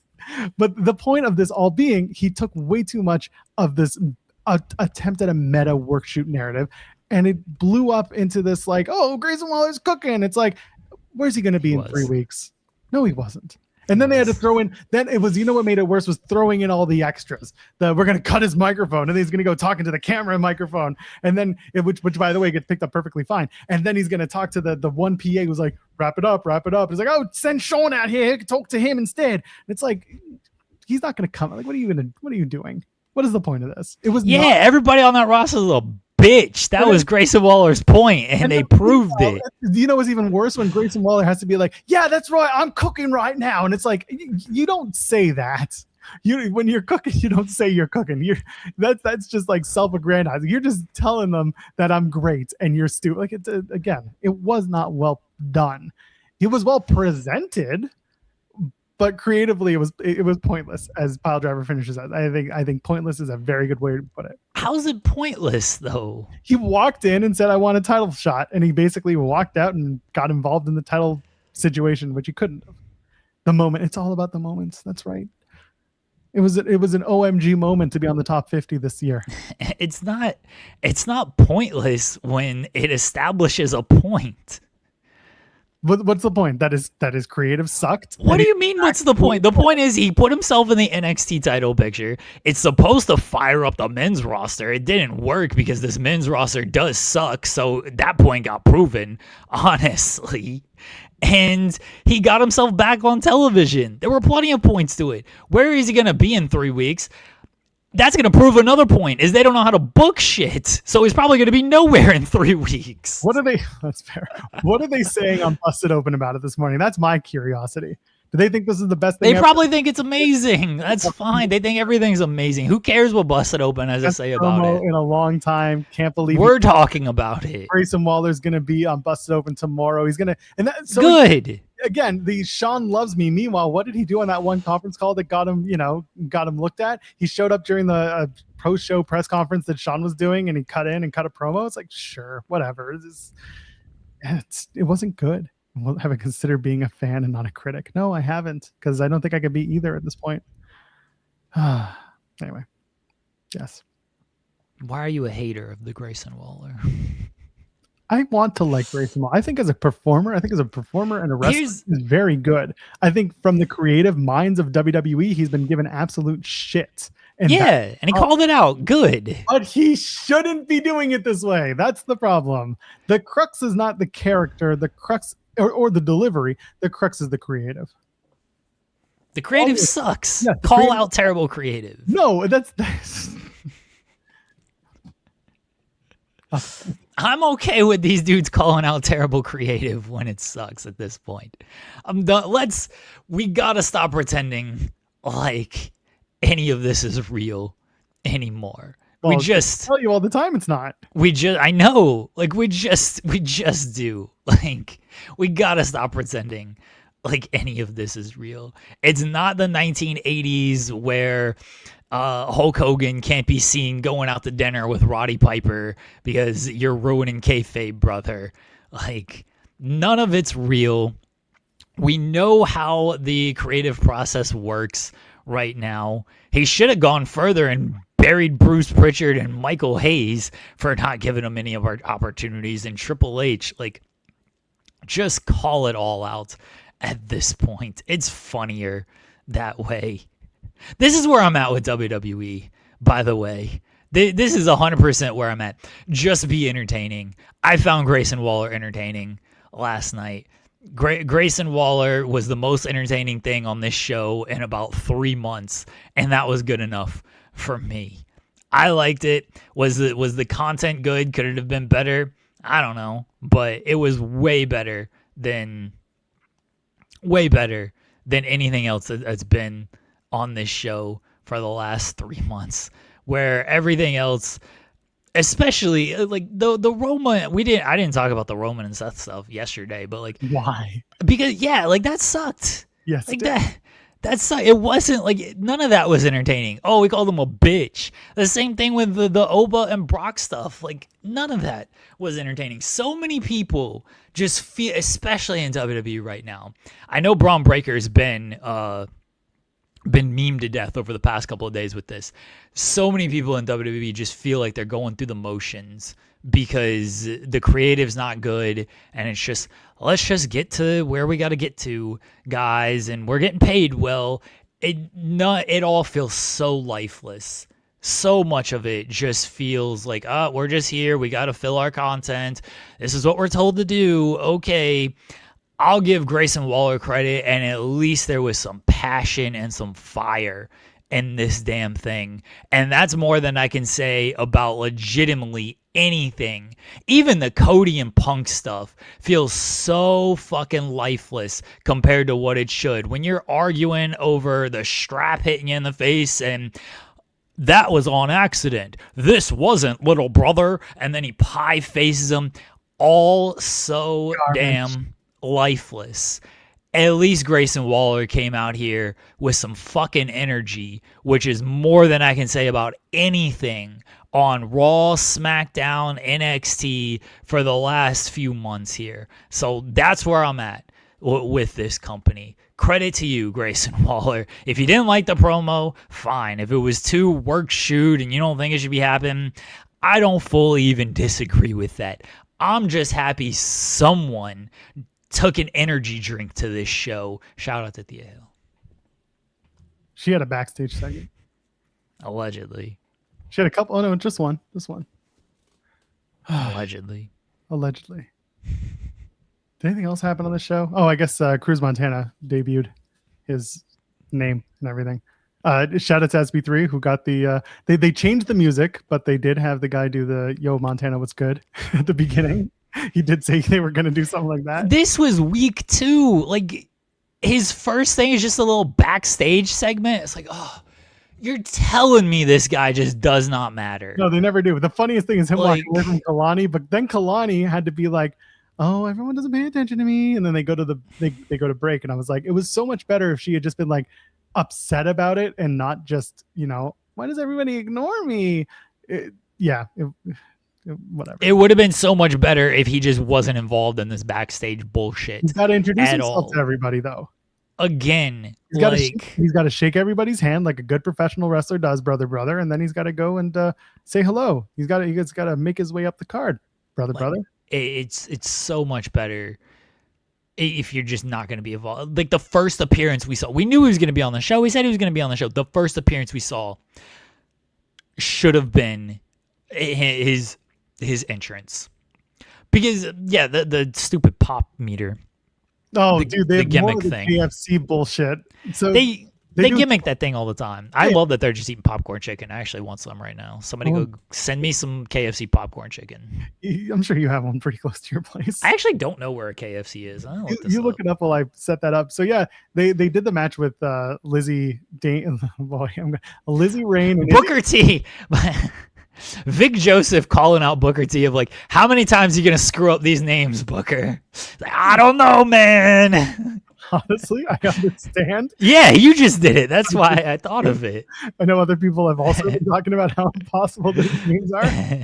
So first thing first, before we get to the KFC thing, Izzy Dame, please stop wearing those the leg warmers that you're wearing. You got to stop wearing them. A, they fall down. B, whenever they have black fluff on them, black fluff all over the ring. This is now the third time that this has happened in your matches. The things just molt. You're malting in the ring. So anyway, her and Lizzie have a match. Lizzie wins. And later on in the back, she's got 3 boxes of popcorn chicken, because that's something that I totally believe wrestlers do, is walk around with 3 boxes of deep fried popcorn garbage. And she offers one to Emily Agard, who also probably hasn't had popcorn chicken more than once in her life when she was a child. And they split it, and they're like, oh, this is delicious. And I guarantee you, after they finish that take, get that shit out of my body. How dare you? We're not going to disparage the KFC popcorn chicken, okay? Ain't me. Look, they may have changed the recipe, because all these damn companies change the recipe, but peak KFC popcorn chicken, like years ago, I don't know how it is now. If somebody wants to, there's a KFC like less than 5 miles away. If anybody would like to send me some popcorn chicken, please do. But if the KFC popcorn chicken years ago was excellent, absolutely excellent. I'd eat the shit out of that. Somebody should send me some right now. What was this question? Are there more people in the NXT studio or TNA Weekly TV? NXT studio, because it's the same 400 people every single week. TNA is, well, it depends where they are. But this past episode in the Albany taping got like 600. So if you want to talk about on average, NXT has TNA beat, because TNA only does batch tapings. NXT is mostly live. Anyway, same Risen Spices. Total garbage. And then later on, they do the popcorn chicken pop meter for Cruz Santana as he comes out. Cruz McDonald, Cruz Montana, Cruz whatever. Santana Montana, as I've seen you call him before. Yeah, Santana Montana is what I'm calling him. That's Hannah's little brother? Yeah. Just making sure. So he comes out with the popcorn whatever popometer, and yes, they pop off on the pop for him. So there you go. Cruz Santana Montana is here, and he cuts a promo, and out comes Tony D, and he reintroduces himself, even though they've absolutely met before. And then it ends with Grayson Waller accidentally, I guess, getting involved, and then Santana Montana gives his spin the block to Tony D. Cruise the block. Did he call it that? I don't think that's what I'm officially calling it. You're gonna call it Cruise the Block, okay? Yeah, because they're not gonna do spin the block. Montana, they're gonna change it. The Montana, I don't know, Monsanto. So yes, Cruz Montana is going after the NXT title. Big shock. Did you hate this promo because he's like, they told me I was gonna be a tag team wrestler, and I exceeded that expectation? You know what I really liked? I liked in the interview that he did on Busted Open how he mentioned his ACL injury. Didn't tell you where it happened, didn't tell you who it happened with, didn't tell you what match it was, didn't tell you anything. He just called it the pivotal moment when he realized he had to change his life around. That match, by the way, was Blood and Guts 2022. So yeah, you can't talk about that. Can't talk about the competition. That's right. Yeah. WWE Radio will be very upset. Anyway, promo. It's an introduction promo. The introduction was when he was backstage telling Kalani Jordan, "What's up? Get over it." Honestly, probably the best promo of the night then. No, that was such a like. Oh, he's actually from the state of Montana, and the spin the block is called the Yellowstone. That's it. Like, just what? Don't put these people in these backstage segments. No one comes off like a star in these backstage segments. I'm sorry. They just don't. Not in NXT, anyway.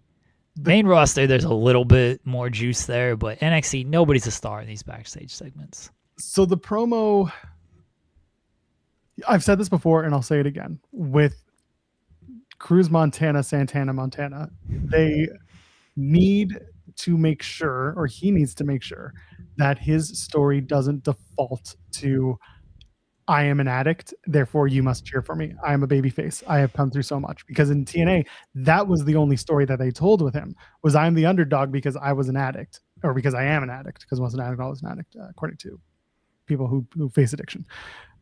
I don't want this character, because that's what it's going to be, a character. It should be new. It should be new. It should be different.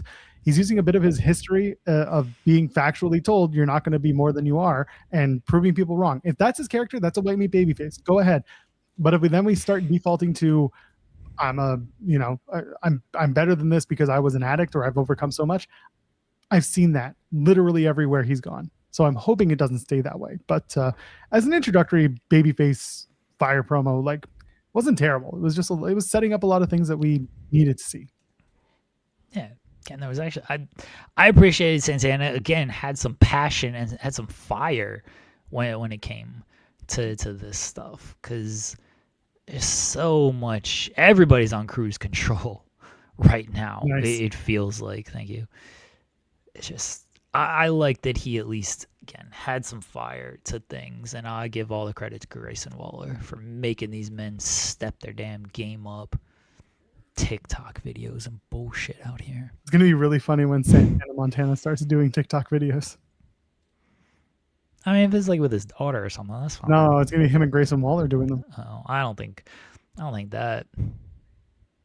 I'd love to see it. By the way, Waller has been like doing this stuff. I know nobody pays attention to Grayson Waller's social media, but like this wasn't. Waller fan over here. What? Number one Grayson Waller fan. I legitimately am. I love Grayson Waller. His finish sucks. You'll never get me to defend that finish. That finish is awful. If he changes that, we're cooking, as the Grayson Waller likes Let me to cook. say. I go cook. I'm cooking. But he buried the Danhausen and Joe Hendry segment. Like, this shit's fucking dumb as hell. I was like, yes. It is. So him just burying this stuff was not really out of the ordinary for him. Me, person who covers wrestling differently than everybody else, I look at Grayson Waller's social media. You guys better get on the Grayson Waller hype train, because when he's in AEW, outworking all your favorites, then you're going to put some respect on his name. What's his real name? Grayson Waller. It's Matty something. I don't know, sure. It was Matt. I don't use people's real names. You know this. So his real name is Matt Farrelly. So him and Sheamus are going to be a tag team in AEW, the Farrelly brothers. Yeah, I don't use people's real names. I don't know my friends' real names in wrestling. We got a super chat from Valve saying the problem with Montana for me is that it makes me think about that segment from Whose Line Is It Anywhere? It's not Butte, it's But Montana. Segment, but I get it.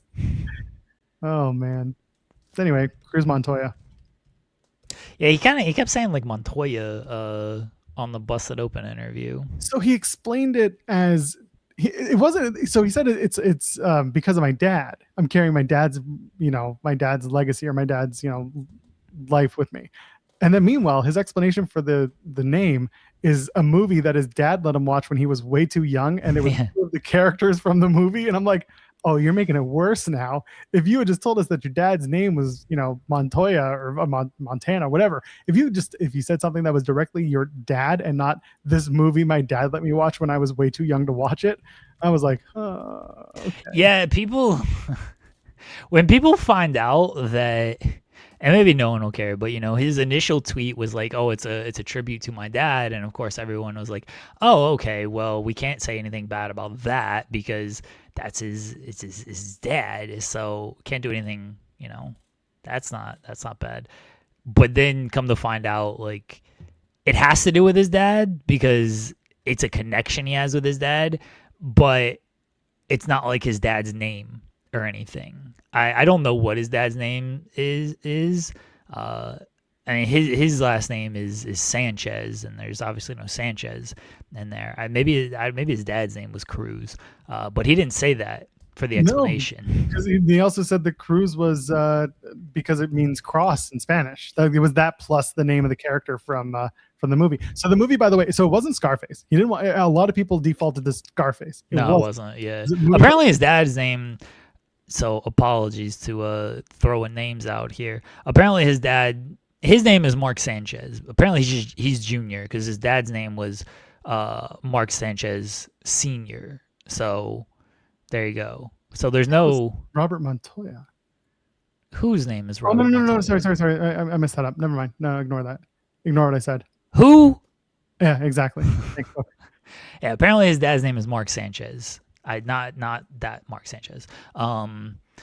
But so there's no tribute to to his dad with that. Yeah, it's legitimately like they watched a movie, Blood In, Blood Out, and it's two characters from the movie, and so that's like his connection. Like, he explained it very well. Yes. I don't think people like really care about this in-depth explanation of this name. They're just still mad it's not Mike Santana anymore. But he explained it very well of like why he picked this name. But I think that people are gonna, if they read like the full explanation and see like, oh wait, it actually has nothing to do with like your dad's name. It's just based on a movie you watched with your dad. Why aren't you Mike Santana? Yeah. So there we go. Legit was thinking about it. El hijo de butt fumble. Anyway, whatever. He's Santana Montana. That's what I'm calling him. That's what we're calling him here. Anyway, so that's the explanation of the name. And then otherwise on the show, Miles Bourne retained the NXT North American title. He beat, who did he beat? Cam Hendricks. There you go. Match was fine. It was good. And other than that, I don't know if you have anything else to talk about with TNA, or sorry, with NXT, I should say. It's fine.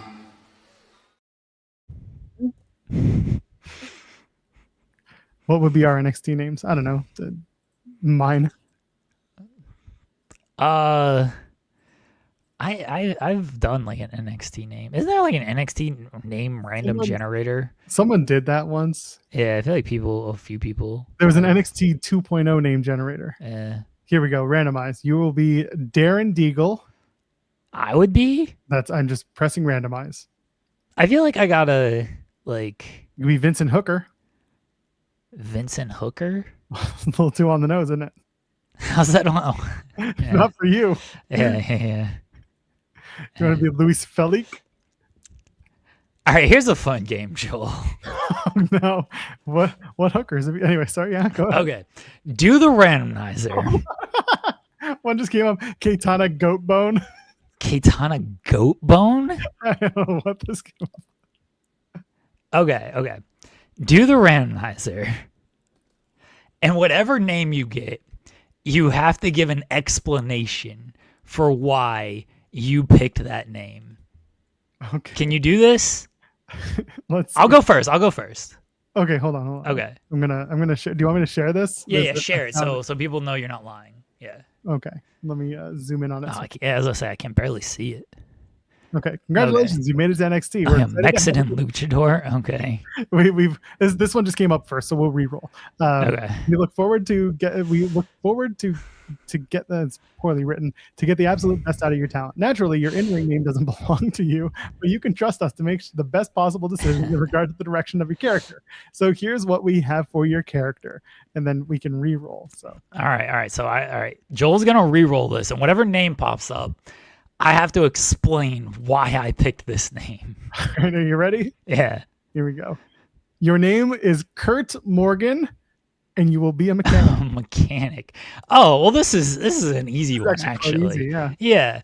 Well, Kurt Hennig is one of my favorite wrestlers of all time, and so I feel that I am perfect. And he was a mechanic in the ring, so I wanted to go with the last name Kurt for that reason.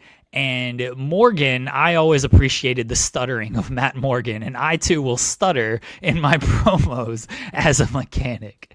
That one's actually pretty easy that I could work with. I'll do it again. I like that you should have done Kurt Morgan. Kurt was the best in-ring wrestler of all time, and Liv Morgan is the best WWE Women's Champion Liv would have all time. I couldn't have done Liv. They're gonna make me change it when I get to the main roster because I'm gonna be like, you can't be Morgan. We already have a Liv Morgan. You're Liv's big brother. I guess so. Yeah, that one's actually pretty easy. So I feel like I cheated the audience there, even though my explanation was good. It was decent, yes. Yeah, I feel like I cheated the audience. I need something a little bit more difficult. So the re-rolls now have also a little gimmick. The last one was I know Stephanie's dirty secret, so I get a re-roll. This one says I play golf with Vince, and I'll get a re-roll. So that sounds terrible. All right. Your name is Randall Smith, and you'll be a stereotypical Canadian.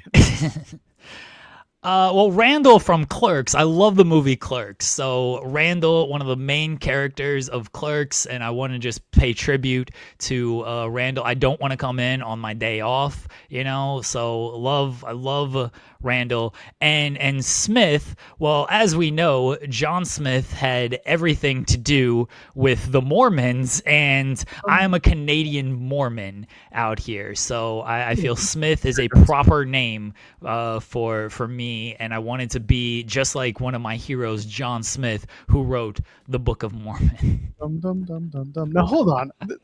Mormonism is not stereotypical of Canadians. I'm stereotypical Canadian who also is Mormon. Okay, all right, that's fine. That was terrible. All right, I'm gonna do one more. I still feel like I'm cheating the audience. Like these have, or maybe I'm just that good at this, but these feel a little too easy right now. Oh no, I'm Vince McMahon's illegitimate son, so I demand a reroll. That sounds terrible. Okay. Your name, oh, here we go. Your name is Trenton Armstrong. Trenton. And you will still be a typical Canadian. Oh, Trent. Why do I have to be a stereotypical Canadian? I could re-roll once again. The illegitimate son has reappeared. Oh, it's another illegitimate son gimmick? So. All right, no. I got re-roll to get the re-roll. Jules took one. I'm from Trenton, New Jersey. Yeah, that was. But I'm a stereotypical Canadian from Trenton, New Jersey. But that was the first thing I thought of was Trenton, New Jersey. I don't know another connection to like New Jersey, Trenton. Canada. New Jersey, Canada. I guess so. Somehow. I guess so. Do and Armstrong. I was just gonna do with I love Road Dogg. So the famous Armstrong family. I'm gonna be the Canadian Armstrong family member here. All right, one more. We'll do the re-roll. Your name is Alex. Oh no, Alex Morgan. I love the 1999 women's U.S. soccer team, so I love Alex Morgan. This is the one you're gonna enjoy. Your name is Lloyd Ball, the son of Sting, and you're the son of Sting. How are you Lloyd Ballman, the son of Sting? How is he Braun Breaker, the son of Rick Steiner? Okay. All right. That's fair. Fair enough. I actually don't know if Alex Morgan was 1999 women's U.S. soccer. She was part of the gold medal team. I just don't remember what year it actually was. All right, Lloyd Ballman. I love the name Lloyd because I was a huge Back to the Future fan and also Suburban Commando starring Christopher Lloyd. So I wanted to pay tribute to Christopher Lloyd. I have a very good connection. Suburban Commando, obviously Hulk Hogan was in that film, and Hulk Hogan was a big influence on my father, Sting. As far as Ball Man goes, well, Sting knows Ball Man, and if you're a fan of Sting, then obviously you know Ball Man. Sting wore the sweatpants and looked like a pickup basketball player from White Men Can't Jump as well. Billy Hoyle, one of my favorite characters of all time from White Man Can't Jump. My father, Sting, used to dress like Billy Hoyle in the 90s. That was a very good look for him. And so when I think of all of that together, Billy Hoyle played Ball Man, Sting dressed like the Ball Man, and that's how we came up with Lloyd Ball Man. I'm a big fan of the That was really fucking good. All right, folks, that was really good. I'm a fan of the not the poet, the playwright Frank Lloyd Wright. So I took the middle name Lloyd. And Ballman, I'm actually thinking of Tanya Ballman, the pianist / Tanya Ball, the pianist? Pianist. Well, Ballman. Anyway, someone's got to get it anyway. And where does Sting fit on all this? Well, Tanya Ballman slept with Sting, and no, I'm just kidding. I don't know where Son of Sting comes into it, but there you go. See, come on, I tied everything together. All right, Joel, you gotta do one. All right. Stu Allen. Stu Allen, a ring crew member on top of this. Wow. Okay, well, this is easy. Okay, I'm Stu. I'm named after the cameraman who followed John Cena around, one of the GOAT guys. So in my ring crew time, I absolutely needed to look up to Stu. He was the man. And Alan was my uncle. So now you can't get upset with me for choosing the last name because that means something to me, man. And I will be a ring crew member because Stu, you taught me everything I know.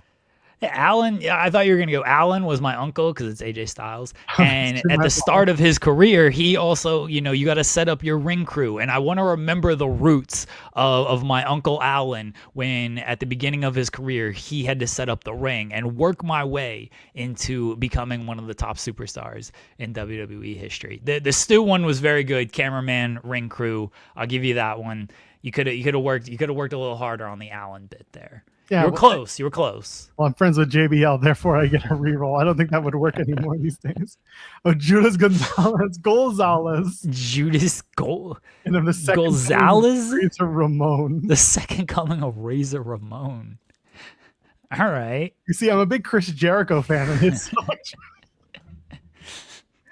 Well, Judas is the second coming of Christ in the devil form, so I will be the evil version of Razor Ramon. That's right. I don't know how you work in Gonzalez. I'm a big fan of Raquel Rodriguez, formerly Raquel Gonzalez. This is Gonzalez. Yeah, I don't know. Listen, there have been a lot of grammatical errors in this. I just think they mistyped it. There's I'm trying to just Google Gonzalez. It looks like Gonzalez is a typo for Gonzalez. Yeah, this is Gonzalez. There's apparently a wrestler in the. Oh no, that was Gonzalez. Yeah, that was just a typo. Yeah, it's all Gonzalez. Yeah, it looks like it was just. I don't know what Gonzalez is. All right. Yeah. There you go. NXT names, everybody. It's very easy to pick your NXT name. See? You can just watch a movie and pick the two characters, and then say my dad was very important to me. Works for everyone, including us. Oh my god! Giant Gonzalez. Yeah, that's what I would have gone with. I loved Giant Gonzalez as a kid, and I mistyped the name, and they took it as factual. Every time Raquel wins, I shout "goal." Oh, we got a super chat earlier from Monk, who always sends us hockey super chat.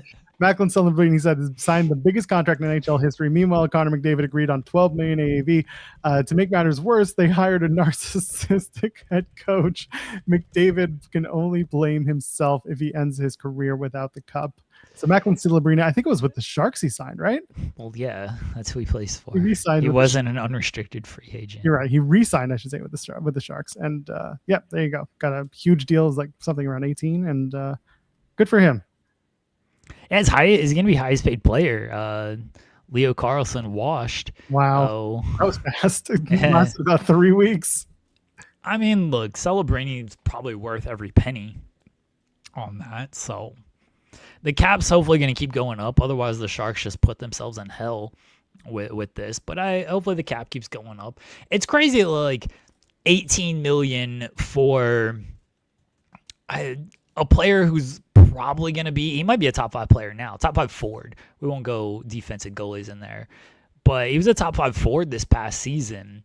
A player who might end up being the best player in the league in the next 5 years is getting $18 million. And meanwhile, in the NBA, Jonathan Kuminga, who's a fringe starter on a non-playoff team, because he might go to the Lakers, but he was just in Atlanta, and they were a 6th seed, but he wasn't even a starter. He was coming off the bench. Jonathan Kuminga wants $20 million. It's just the money difference in this stuff is just absolutely insane. I realize the NBA has signed bigger TV deals. They're making a whole lot more money. It's just crazy when you think about the best player or a top 5 player in the NHL is making less money than the 6th man on a 6th seed in the East. Congratulations to Macklin Celebrini, who I love Macklin Celebrini. He's great. He rules. Put him on the cover of a video game, and suddenly he drives up the bargaining price. Video game covers are lame nowadays, though.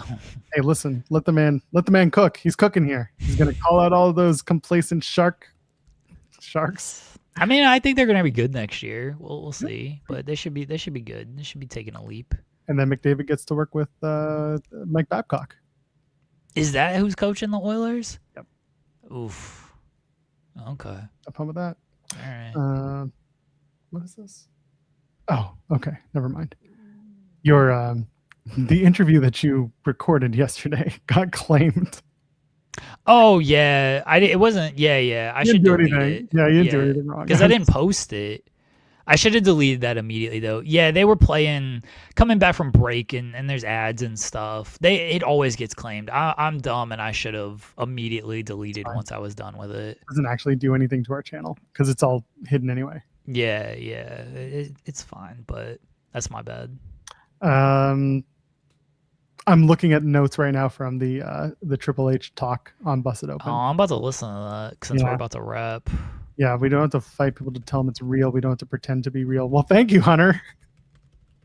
This is great. I'm not doing this right now. So yeah, I gotta listen to this whole thing. Not looking we're forward to fortunate now to have a generation of Cody and Punk and Roman and Seth and Brock. He'll probably suplex me for saying this. Brock is hands-on with Obafemi. He's seen something special there, and he's like, okay, kid, come with me, and I'm going to teach you. Hope he doesn't teach him everything he knows, but anyway. AW Dynamite is tonight, live from the Masonic Temple in Detroit, Michigan, the Motor City. What's been announced for this card? Let's find out. Quite a bit, actually, considering they're coming off of a pay-per-view. More people are healthy than typically aren't after a pay-per-view, so good to know. The Trios titles are on the line. A lot of titles. It's true, a lot of titles. It's going to be a big show. It's been on a run of big shows. AW Trios titles are on the line. The Conglomerate Dude take on the Demand. It's time for the Demand to capture those Trios titles. It's going to happen. They might win, honestly. I think they might win. They don't care about the Trios titles that much, so well, they might win. They got to free up the Conglomerate Dude to go work with, I don't know, someone else. It feels to me like not the Demand, the Dogs and Bang Bang Gang are headed towards Stadium Stampede at Wembley. They just got to add enough people to make it work. Yeah, that's kind of what I'm at. Willow Nightingale has her AEW Women's Championship celebration as announced during the press conference last Sunday. And the CEO, I'm sure, will come out with a giant cake to celebrate. Yeah, imagine they kind of run that bit back. It'd be very funny. The Young Bucks and Cajun Cope will sit down with Renee Paquette, and I'm sure there won't be anyone running in to interrupt that. You know, maybe someone who likes to F the R.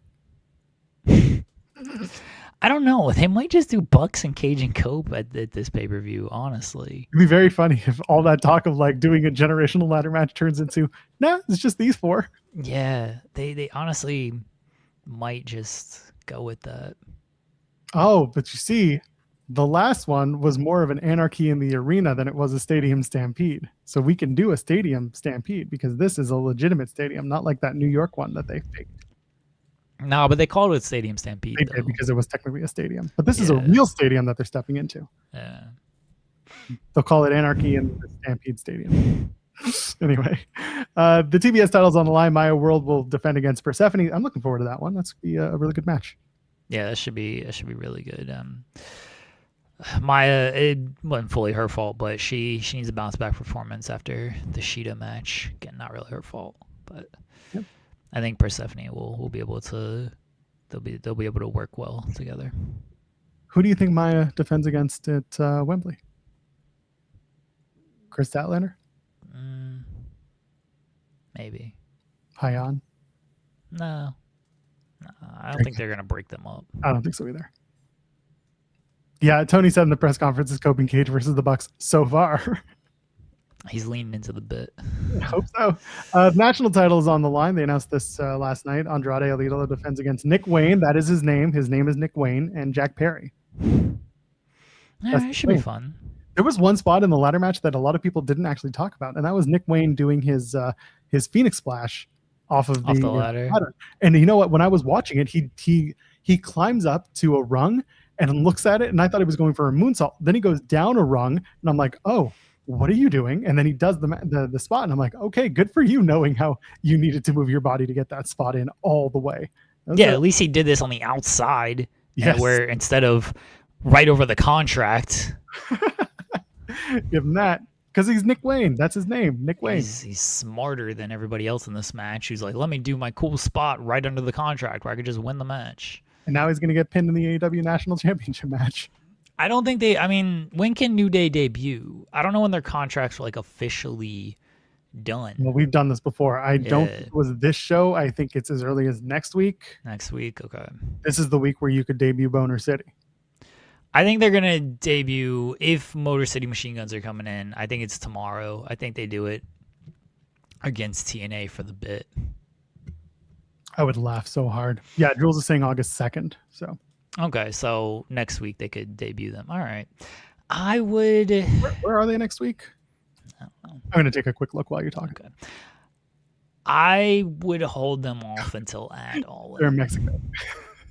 Yeah, I don't think you want to debut them at Grand Slam Mexico. No. It'd be very funny, but I don't think it would hit the same way. Right, they'd get a pop and everything. But that show, they usually already kind of have the idea for that show. The things would be bigger for New Day if it was in like a U.S. city, and yeah, I think you hold off until after All In. I realize All In's not a U.S. city either, but it's also the biggest show of the year, so a little bit different than Arena Mexico. Maybe Glasgow, because you're gonna have a full house. That's taped though. Is Glasgow? Well, yeah. Is it taped? I know. Well, yeah. I know. So maybe. I mean, not. it airs like same day, but it is technically taped. So here's what I'm thinking. I'm thinking crowd sizes. I'm thinking how many people are going to be there so that they don't get clowned on for debuting in front of like 1,200 people at the Palms in Vegas. Right. To me, it's an optics thing. Baltimore, they have the Chesapeake Arena.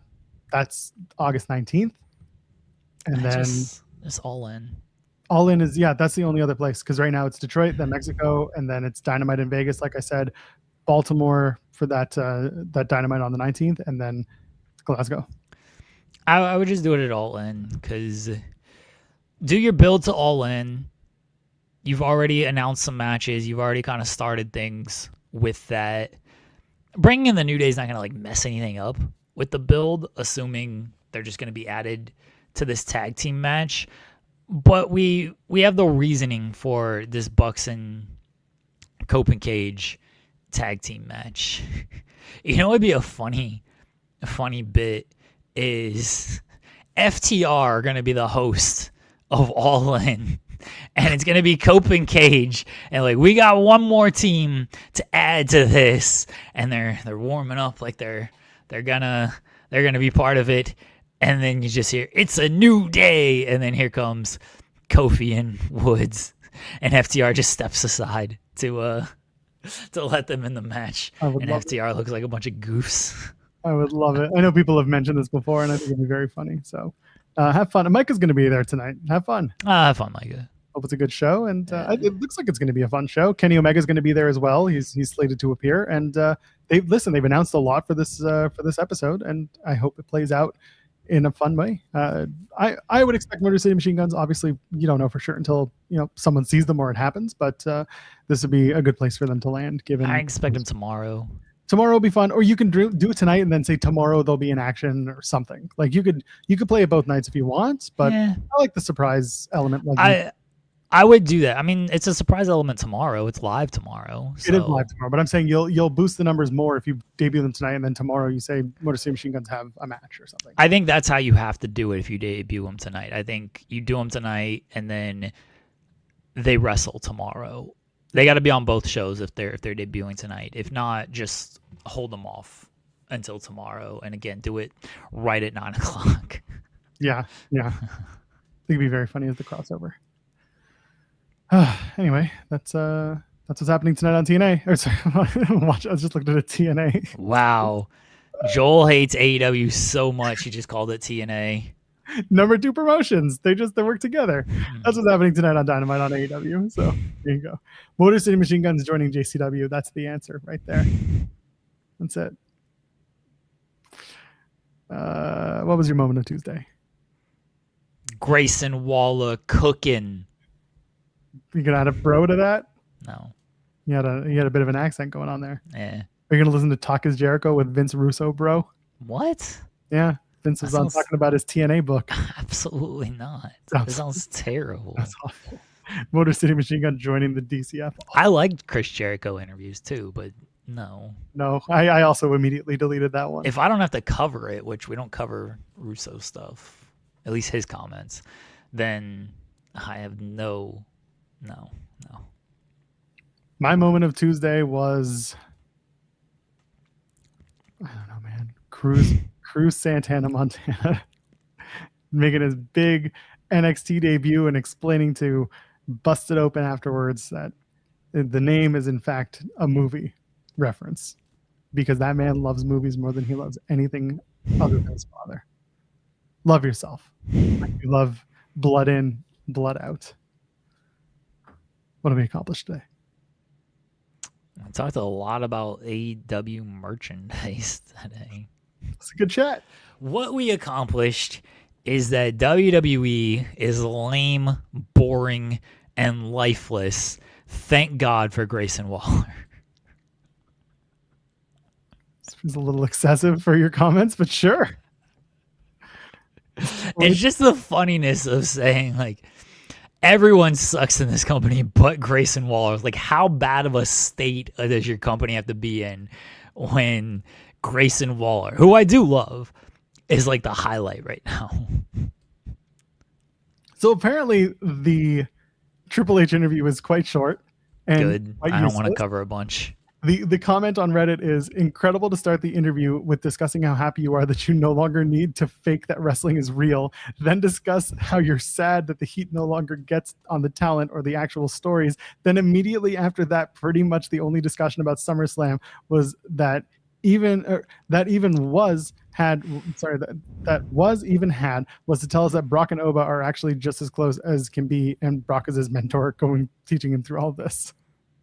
So that's all you're going to get from this is Brock and Oba are besties. And this person just like completely, is it only like 2 quotes? It looks like it. I don't know about that. Well, I'll listen to it. Amazing. Oh, again, they reiterated that Booker T and Vic Joseph are doing the radio call for SummerSlam. Oh, yeah, man. Nothing in my life that I have been less excited to do is listen to that. You're not going to listen to it. No, I'm not. I'm sure someone's going to post that. If Stephanie Vaquer comes back, he's going to have an orgasm on the screen or on the radio. WWE radio is going to... Anyway, it doesn't matter. It'll be gone on the FCC. That's fair. We did accomplish that the Dog's the greatest trios champions of all time. That's true. Oh my God, John Cena. Effort plus authenticity equals respect. This is for you to write an article about. No. It appears Grayson at Grayson WWE has... Okay, he's praising Grayson Waller. Yeah, I will write an article about this. Eager to see what he does. I will write an article because I do love Grayson Waller praise. I'm gonna... Oh God! I'm gonna write all the Grayson Waller praise articles. I'm pushing the Grayson Waller agenda out here. You know that John Cena follows me and I don't follow him back. John Cena follows everybody. It's not even a badge of honor anymore. I'm big timing John Cena. Wow. Sorry, bro. I don't What have a time hater. for your I'm 14 and this is deep tweets. What a hater. We accomplished today that AEW merchandise is a lot, and there have been some great ones and some not so great ones. We accomplished that the Dogs are in fact the greatest trios champion of all time, and NXT was a show that existed. Grayson Waller is a doofus. Grayson Waller rules. That's what we accomplished. The Cena stamp of approval means nothing because he stamped Mason Rook, and they gave up on that dude after like a week. Didn't Grayson Waller beat John Cena? I don't think so. He did a segment with him. Oh no, I'm thinking of Austin Theory. Yeah, sadly, Austin Theory beat John Cena. Oh, What a waste that was. It would have been better if Grayson Waller beat him. fair. At least Grayson Waller would have capitalized on the heat he got, while Austin Theory did nothing. That's fair. But it was the booking's fault. Well, depends who you ask. We're back tomorrow. It's my Jeremy and SB3. Are you going to be here tomorrow? You can be here tomorrow. That's fine. I think I have plans tomorrow. Okay. Stuff to do. Does Grayson Waller's promo count as a warning shot? Bow. Pew, pew, pew, pew. This your warning shot! We got to get the other one too. The solo one. I got to get the solo one? All We right. gotta get that. Pew, Yeah, pew, that's pew. fair. Does it count as a warning shot? No, it does not. But That wasn't a warning shot. That was a headshot. Sure. Jey Uso's Machine Gun Kelly. Grayson Waller's Eminem. And we also learned that TNA invited LeBron James to join their programming. And it worked really well over the years. Eminem, Sean Payton in New Orleans. Oh yeah. There was, I mean, someone pointed out to me it worked pretty well for our pal and friend of the show. What's his face? Oh my God, the hockey player, Darren McCarty. Darren McCarty, yeah. Which I said, well, Darren was also A, friendly with Scott in real life, and B, involved in the wrestling industry. So it was pretty easy for Darren to do that. And C, no offense to Darren, we love him. He ain't on the level of LeBron James and Sean Payton and Eminem. Darren McCarty was a multi-time Stanley Cup champion. He was a fourth line guy on those championship teams. If TNA wants to invite, I don't know who the hell's on the Sixers, who's like a low-level player on the team. I can only name they had so much roster turnover this year. If they want to invite like Sixers legend, Andre Drummond's still in the league, so can't really go with that. If they want to invite Sixers legend Jahlil Okafor, they might have a shot at getting Jahlil Okafor. Trust the process. Nope. Joel has no idea who Jahlil Okafor is, which fairs. I know Jahlil White. Okay. He was Urkel. Yes, I know. Yeah. You know that WWE is selling replica referee jerseys for $40. Yeah. Except here's the thing about that. They're selling the old ones, not the ones they currently wear. Oh, well, whatever. Selling the zebra stripes. They're not selling the gray two-tones. Whatever. Bunch of cowards. Anyway, Jeremy and SP3 tomorrow talking about Dynamite, talking about God knows what else comes out. There is some news coming to Fightful Select, so go check that out. And what news? I'll get to you off the air. I'll tell you. Okay. So is there anything else you want to plug before we get out of here? No. Good. I'm going to go get out of the house for a little bit. I could use that. So for Jeremy Lambert, you know who I am, you know who he is. Leave a thumbs up on the video. And ladies and gentlemen, friends beyond the binary, we'll see you in the next one. Cheers.